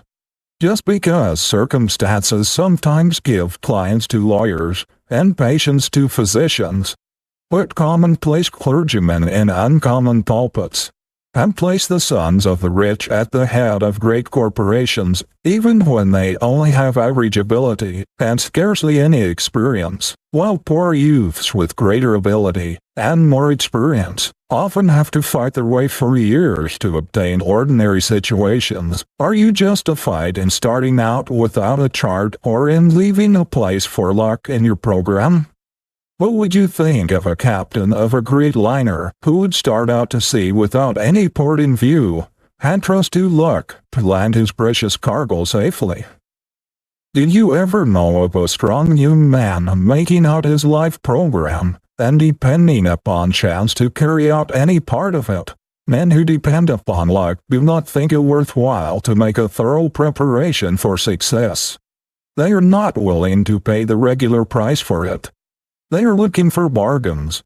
They are hunting for shortcuts to success. We hear a great deal about Roosevelt's luck, but what would have it availed him if he was not ready for the opportunity when it came, if he had not trained himself through years of persistent drill to grasp it, if he had not been prepared to make the best use of it? I have never known a man to amount to much until he cut out of his vocabulary such words as good luck and bad luck, and from his life maxims all the I can't words and the I can't philosophy. There is no word in the English language more misused and abused than luck. More people have excused themselves for poor work and mean, stingy, poverty-stricken careers by saying luck was against them than by any other plea. That door ahead of you, young man, is probably closed because you have closed it. Closed it by lack of training, by lack of ambition, energy and push. While perhaps you have been waiting for luck to open it, a pluckier, grittier fellow has stepped in ahead of you and opened it himself. Power gravitates to the man who knows how.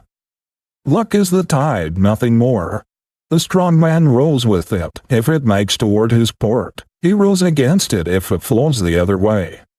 When Governor John A. Johnson of Minnesota was asked, "How do you account for your success?"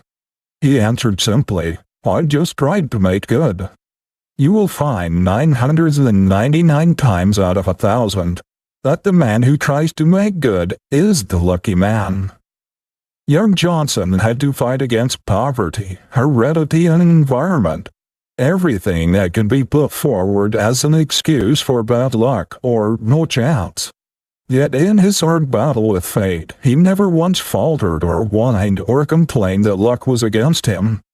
One of the most unfortunate delusions that ever found its way into a youth's brain is that there is some force or power outside of himself that will, in some mysterious way, and with very little effort on his part, lift him into a position of comfort and luxury. I never knew anyone who followed the ignis fatuus, luck, who did not follow it to his ruin. Good luck follows good sense, good judgment, good health, a gritty determination, a lofty ambition, and downright hard work. When you see horses in a race, you know perfectly well that the one in the lead is ahead because he has run faster than the others, and you would not have much sympathy for the horse behind it if he should bemoan his fate and declare that the horse ahead had a snap. When you see anyone doing better than you are doing under similar circumstances, just say to yourself, there must be some reason for it. There is a secret back of it, and I must find it out. Do not try to ease your conscience or lull your ambition by pleading hard luck for yourself or good fortune for another. Napoleon said that God is always on the side of the strongest battalions. He is always on the side of the best prepared, the best trained, the most vigilant, the pluckiest, and the most determined. If we should examine the career of most men who are called lucky, we should find that their success has its roots far back in the past, and has drawn its nourishment from many a battle in the struggle for supremacy over poverty and opposition. We should probably find that the lucky man is a closer thinker than the unlucky man, that he has a finer judgment, that he has more system and order, that his brain acts more definitely and concisely, that he thinks more logically, more vigorously, and that he's more practical. Life is not a game of chance. The Creator did not put us where we would be the sport of circumstances, to be tossed about by a cruel fate, regardless of our own efforts. End of chapter 16.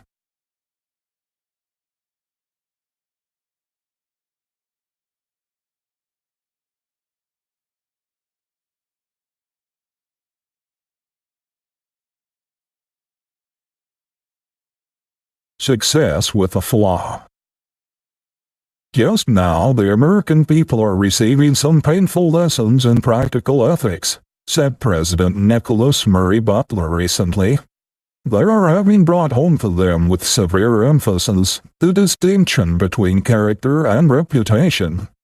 Of late we have been watching reputations melt away like snow before the sun. But bluntly, the situation which confronts the American people today is due to the lack of moral principle. Never before in the history of our country have the American people received a greater shock to their faith in human nature than during the past year, by the exposure of the diabolical methods practiced by men in high places upon an admiring and unsuspecting people. Every little while the public press throws X-rays upon the characters of men who have long stood high and spotless in the public eye, and have been looked up to as models of manhood, men of honorable achievement, revealing great ugly stains of dishonor, which like the blood spot on Lady Macbeth's hands, all the oceans of the globe cannot wash out. A tiny flaw sometimes cuts the value of an otherwise $1,000 diamond down to $50 or less. The defect is not noticeable to the average person. It is only the fatal magnifying glass that will detect it, and yet its presence is a perpetual menace to the commercial value of the stone. A great many human diamonds, which a little while ago were thought to be flawless brilliance of the first water, and which dazzled the financial and social world, when the microscope of official scrutiny was turned upon them, were found to contain great ugly flaws. A United States senator, 70 years of age, was recently sentenced to serve a term in prison, besides paying a fine for his connection with great land frauds. Still another senator and several representatives have been indicted for crooked work in connection with their exalted positions. Congressmen have been convicted of land frauds and Army officers of speculation.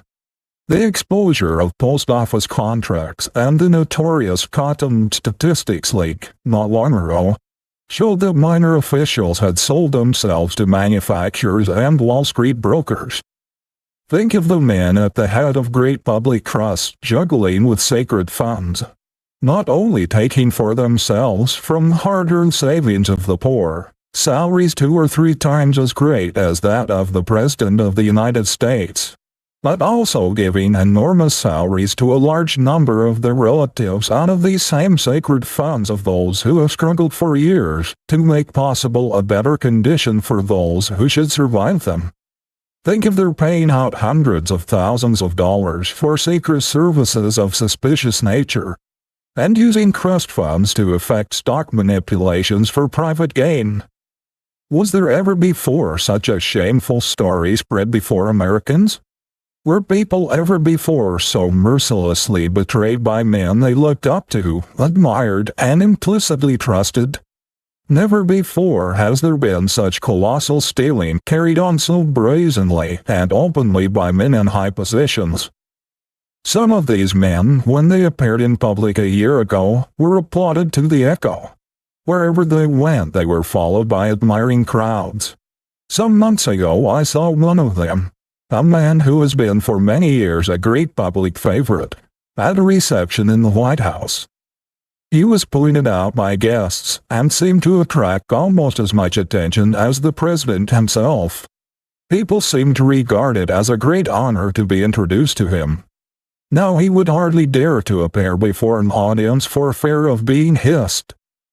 What a humiliation for those whose names have been household words for a quarter of a century or more to be asked to withdraw from trusteeships or directorships in institutions which perhaps work for years to secure these men, on account of their great influence and high reputations. What is there left worth living for when a man has lost the finest, the most sacred thing in him, and when he has forfeited the confidence and respect of his fellow men? Is there any quality which inheres in dollars that can compensate for such a loss? Is there anything which ought to be held more precious than honor or more sacred than the esteem and confidence of friends and acquaintances? The man who has nothing which he holds dearer than money or some material advantage is not a man. The brute has not been educated out of him. The abler a man and the more money he has, the more we despise him if he has gotten that money dishonestly, because of the tremendous contrast between what he has done and what he might have done.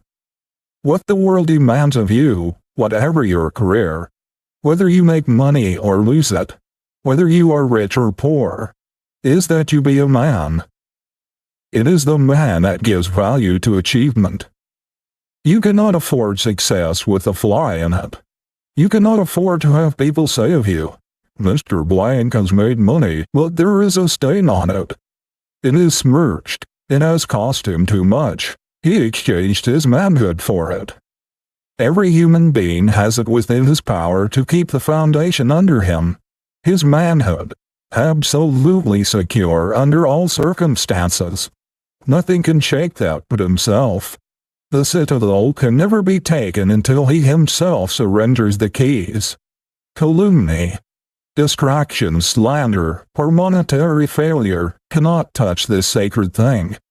Every man, whether in private or public life, should so carry himself before the world that he will show in his very face and manner that there is something within him not for sale.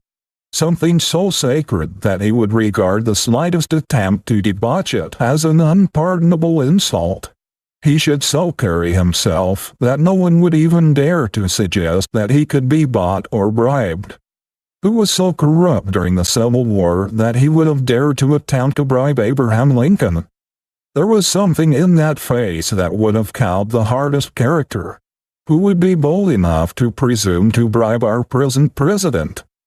Many a one has failed because he was not a man before he was a merchant or a lawyer or a manufacturer or a statesman, because character was not the dominating influence in his life.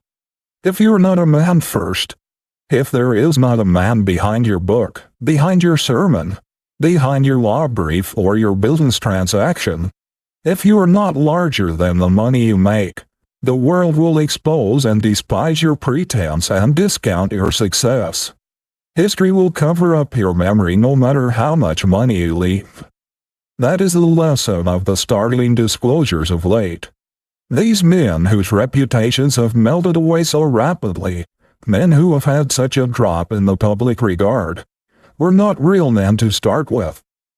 There were flaws in their character foundations, and the superstructures of their achievement have fallen before the flood of public indignation. Those criminals in high places are beginning to realize that no smartness, brilliancy, genius, scheming, long-headed cunning, bluffing or pretense can take the place of manhood or be a substitute for personal integrity. There are men in New York today whose names have been power, who would give every dollar they have for a clean record, if they could wipe off all of their underhanded, unquestionable methods from the slate and start anew. But there is no way to buy a good name. It is above riches and beyond the price of rubies. How many men there are today in high positions who are in perpetual terror lest something should happen to expose the real facts of their lives, something which would pierce their masks and reveal them in their true light. How must a man feel who is conscious that he is walking all the time on the thin crust of a volcano, which is liable to open at any moment and swallow him? There is one thing no money or influence can buy. That is the heart's approval of a wrong deed or a questionable transaction. It will be bobbing up all along the future to remind you of your theft, of your dishonesty, or of your unfair advantage. It will take the edge off your enjoyment. It will appear like Banquo's ghost at every feast to which you sit down. Methinks that some men who have been exposed recently must have had strange dreams and horrid nightmares during their sleep, when the ghosts of the poor people whom they have wronged appeared to them and haunted the rest. Methinks they must have had strange visions, as these dollars intended for widows and orphans slipped through their fingers for luxuries and amusements, dollars which had been wrung out of the lives of those who trusted them. What a pitiable picture those great financial giants made, under investigation in courts of inquiry, squirming, ducking, dodging, and resorting to all sorts of ingenuity to avoid telling the exact truth, to keep from uncovering their cracks or exposing their crooked methods. No man has a right to put himself in a position where he has to cover up anything, or where he must be afraid of the truth. Every man should live so that he can hold up his head, look his kind in the face without wincing, and defy the world. A man went to President Roosevelt before the last presidential election, and told him that someone had unearthed a letter of his which would be extremely damaging to his canvass were it made public, and that with a little diplomacy, the damaging part of the letter could be suppressed. After listening to the man, the great president said, "I have never written a letter which I am afraid to have published. Let them print the letter, the whole of it. I have nothing to conceal. I am not afraid to face anything I have ever done." How many of our public men dare take that attitude? Isn't it a disgrace to this fair land that there are men in our Senate and House of Representatives, and in almost every legislature, whose votes and influence can be bought, and upon whose honor there is a price? If there is anything which a man in a responsible position ought to prize, it is the esteem of the young men who look up to him as their idol or hero. Is it strange, when our youth find their idols smashed, and their heroes betraying them, that their ideals should become blurred and twisted? Is it strange that they should ignore the old-fashioned methods of slow fortune-making when they see the smooth, oily, diplomatic schemers getting rich in a few months, and young men who were mere clerks a year ago now riding in costly automobiles, giving expensive entertainments, and living in fine houses? Why should they not catch the spirit and try to do the same thing themselves? You wrongdoers in high places, if you should live as long as Methuselah, should devote every minute of balance of your lives to doing good, and should give every farthing of your wealth to charity, you could not repair the damage you have done in crushing the ideals of these tens of thousands of youths, who have looked up to you as their models of successful men. How can you escape responsibility for the crookedness which may be repeated in their lives when they shall come to fill these high positions which you now hold? They thought that square dealing, honesty, and integrity had been the secrets of your success, and now they see it was won by your smooth, oily, cunning dishonesty, your ability to deceive, to cover your tracks, and to live a double life. Who but yourselves will be responsible for the cracks in their characters which may come from the terrible shaking of their confidence in humanity? But you men, don't lose your faith in humanity.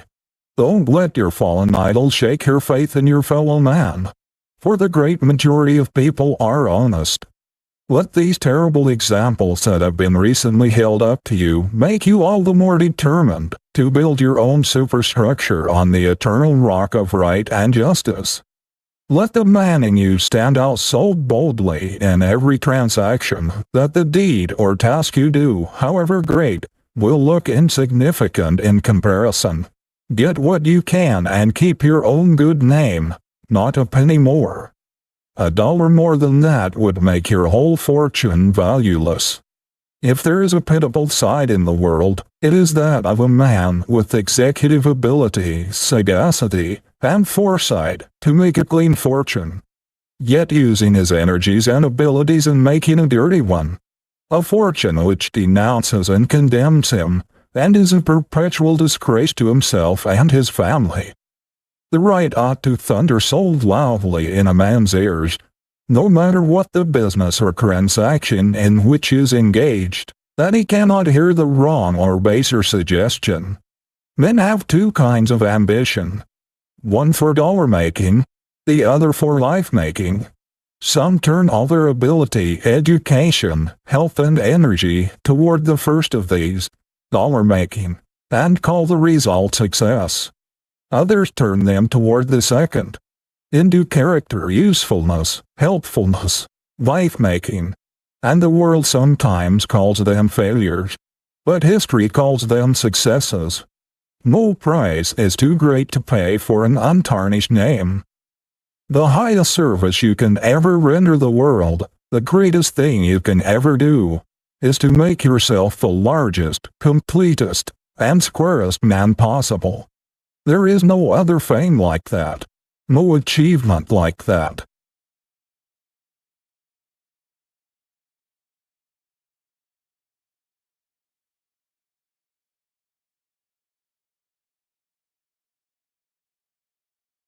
Getting away from poverty.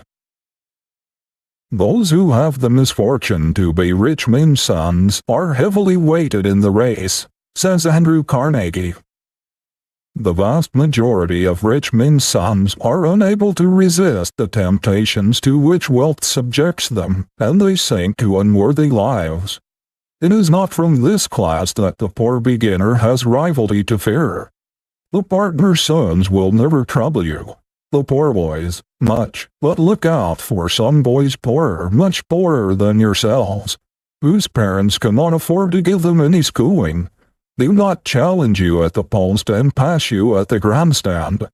Look out for the boy who has to plunge into work directly from the common school, and who begins by sweeping out the office. He is the probable dark horse that will take all the money and win all the applause. The struggle to get away from poverty has been a great man-developer. Had every human being been born with a silver spoon in his mouth, had there been no necessity put upon him to work, the race would still be in its infancy. Had everybody in this country been born wealthy, ours would be one of the dark ages. The vast resources of our land would be undeveloped. The gold would still be in the mines, and our great cities would still be in the forest and the quarry. Civilization owed more to the perpetual struggle of man to get away from poverty than to anything else. We are so constituted that we make our greatest efforts and do our best work while struggling to attain that for which the heart longs. It is practically impossible for most people to make their utmost exertions without imperative necessity for it. It is the constant necessity to improve his condition that has urged man onward and developed the stamina and stirring character of the whole race. History abounds in stories of failures of men who started with wealth, and on the other hand, it is illuminated with examples of those who owe everything to the spur of necessity. A glance at the history of our own country will show that the vast majority of our successful men in every field were poor boys at the start. Benjamin Franklin, Alexander Hamilton, Andrew Jackson, Henry Clay, Daniel Webster, Abraham Lincoln, Horace Mann, George Peabody, Ulysses S. Grant, James A. Garfield, to mention but a few of the great names of past generations, rose to distinction from an iron environment and direst poverty. Our most useful and successful men of today have also been involved from the school of want and stern necessity. Our great merchants, railroad presidents, university presidents and professors, inventors, scientists, manufacturers, statesmen, men in every line of human activity have for the most part been pushed forward by the goad of necessity, and led onward by the desire to make the most of themselves. A youth born and bred in the midst of luxury, who has always leaned upon others, who has never been obliged to fight his way up to his own wealth, and who has been coddled from his infancy, rarely develops great stamina or staying power. He is like the weak sapling in the forest compared with the giant oak which has fought every inch of its way up from the acorn by struggling with storms and tempests. Power is the result of force overcome. The giant is made strong in wrestling with difficulties. It is impossible for one who does not have to struggle and to fight obstacles to develop fiber or stamina. To live without trial is to die but half a man. Strength of character is a thing which must be wrung out of obstacles overcome. Life is a great gymnasium, and no man who sits in a chair and watches the parallel bars and other apparatus ever develops muscles or endurance. A father, by exercising for his son while he sits down, will never develop his muscle. The son will be a weakling until he uses the dumbbells and pulley weights himself. How many fathers try to do the exercises for their boys, while they sit on soft benches or easy chairs watching the process? And still those fathers wonder that their boys come out of the gymnasium weak, with as soft and flabby muscles as they had when they entered. Isn't it strange that so many successful men who take pride in having made themselves, and consider it the most fortunate thing in the world that they were thrown upon their own resources, and were obliged to develop their independence and stamina and self-reliance, should work so hard to keep their children from having the same experience? Isn't it strange that they should provide crutches so that it will be all the more difficult for them to walk alone? That they should take away the strongest possible motive for development of power by making it unnecessary for them to strive, by providing for every want and guarding them on all sides by wealth. A famous artist who was asked if he thought a young man who was studying with him would make a great painter replied, "No, never. He has an income of £6,000 a year." This artist knew how the great struggle against thwarting difficulties brings out power, and how hard it is to develop a strong manly fiber in the sunshine of wealth. How many young immigrants have come to this country uneducated, ignorant of our language, friendless and penniless, and yet have risen to positions of distinction and wealth, putting to shame tens of thousands of native-born youths who possessed every advantage of wealth, education, and opportunity, but who have never been heard from. I have in mind a young man of this class who came to this country a comparatively short time ago, but who has already risen to a very important position wholly unaided. He is a remarkable example of a self-educated, self-trained, self-disciplined man. And in the persistent process of his development he has evolved a very strong, positive, aggressive character. He has brought out his latent powers and strengthened his weaker faculties. He has pruned out of his mentality and habits those things which would embarrass and hinder his progress, and has gained such a strong momentum that there seems to be scarcely any limits to what he is likely to become. His is an inspiring example of the possibilities of manhood in America, one which explodes all excuses of the poor boy and girl who think they have absolutely no chance to get up in the world. I am no advocate of the blessings of poverty, considered as a finality. Poverty is of no value except as a vantage ground for a starting point. It is only good as the apparatus in the gymnasium to develop the man. In itself it is a curse, slavery, but it is the great thing to get away from, and it is the getting away from it, if honestly and consciously done, that calls out the man, that develops the human giant. We did not always see at the time that we got incidentally on the way up from poverty was infinitely better and more precious than the thing we were aiming for. A living, a competence. That the development of a strong man in the mighty struggle with necessity was 1,000 times more valuable than the living, the money, or the property gained. Grover Cleveland, who once was a poor clerk at a salary of $50 per year. In speaking of poverty as a developer says, there is surely no development of mental traits, and no stimulation of the forces of true manhood, so thorough and so imperiously effective as those produced by the combination of well-regulated ambition with the healthful rigors of poverty. It is the student who has to struggle hardest to obtain an education that gets the most discipline and good out of it.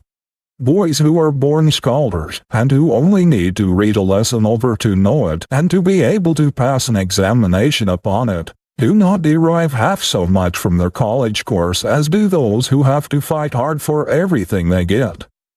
It is not, as a rule, the youth who has a regular income, and every one supplied by indulgent parents who make the most of his opportunities at college, but the one who has to work his way through, who has to toil in college and out to make his expenses, or else go without an education.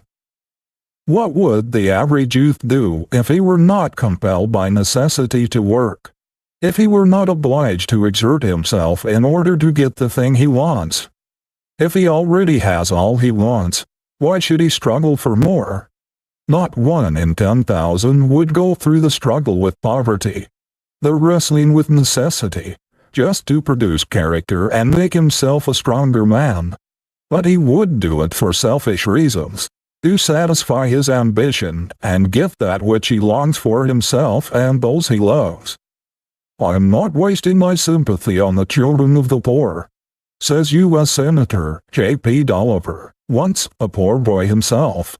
What little sympathy I have I will give to the children of the rich. If you have $100,000 and give it to a boy to start him out in life, he doesn't start. I suggest keeping that $100,000 and that boy apart. It will be better for the boy. The cabin where Abraham Lincoln was born did not shelter the childhood of a king, but something better than a king, a man. The boy who is conscious that he has a fortune awaiting him says to himself, what is the use of getting up early in the morning and working one's life out? I have money enough coming to me to take care of me as long as I live. So he turns over and takes another nap, while the boy who has nothing in the world but his own self to depend upon feels the spur of necessity forcing him out of bed in the morning. He knows there's no other way open for him but the way of struggle. He has nobody to lean on, nobody to help him. He knows that it is a question either of being a nobody or getting up and hustling for dear life. Thus, shrewd nature, in making man get that which he wants most by the way of necessity, brings about her great ends of civilization and character development of the race. The money, the property, the position are small things in comparison with the man she's after. What price will nature not pay for a man? She will put him through the hardest school of discipline and train him for years in the great university of experience in order to perfect her work. The mere money or property the man gets on the way is only incidental. Nature is after the man. She does not care a fig for the money in comparison, but she will pay any price for a human giant.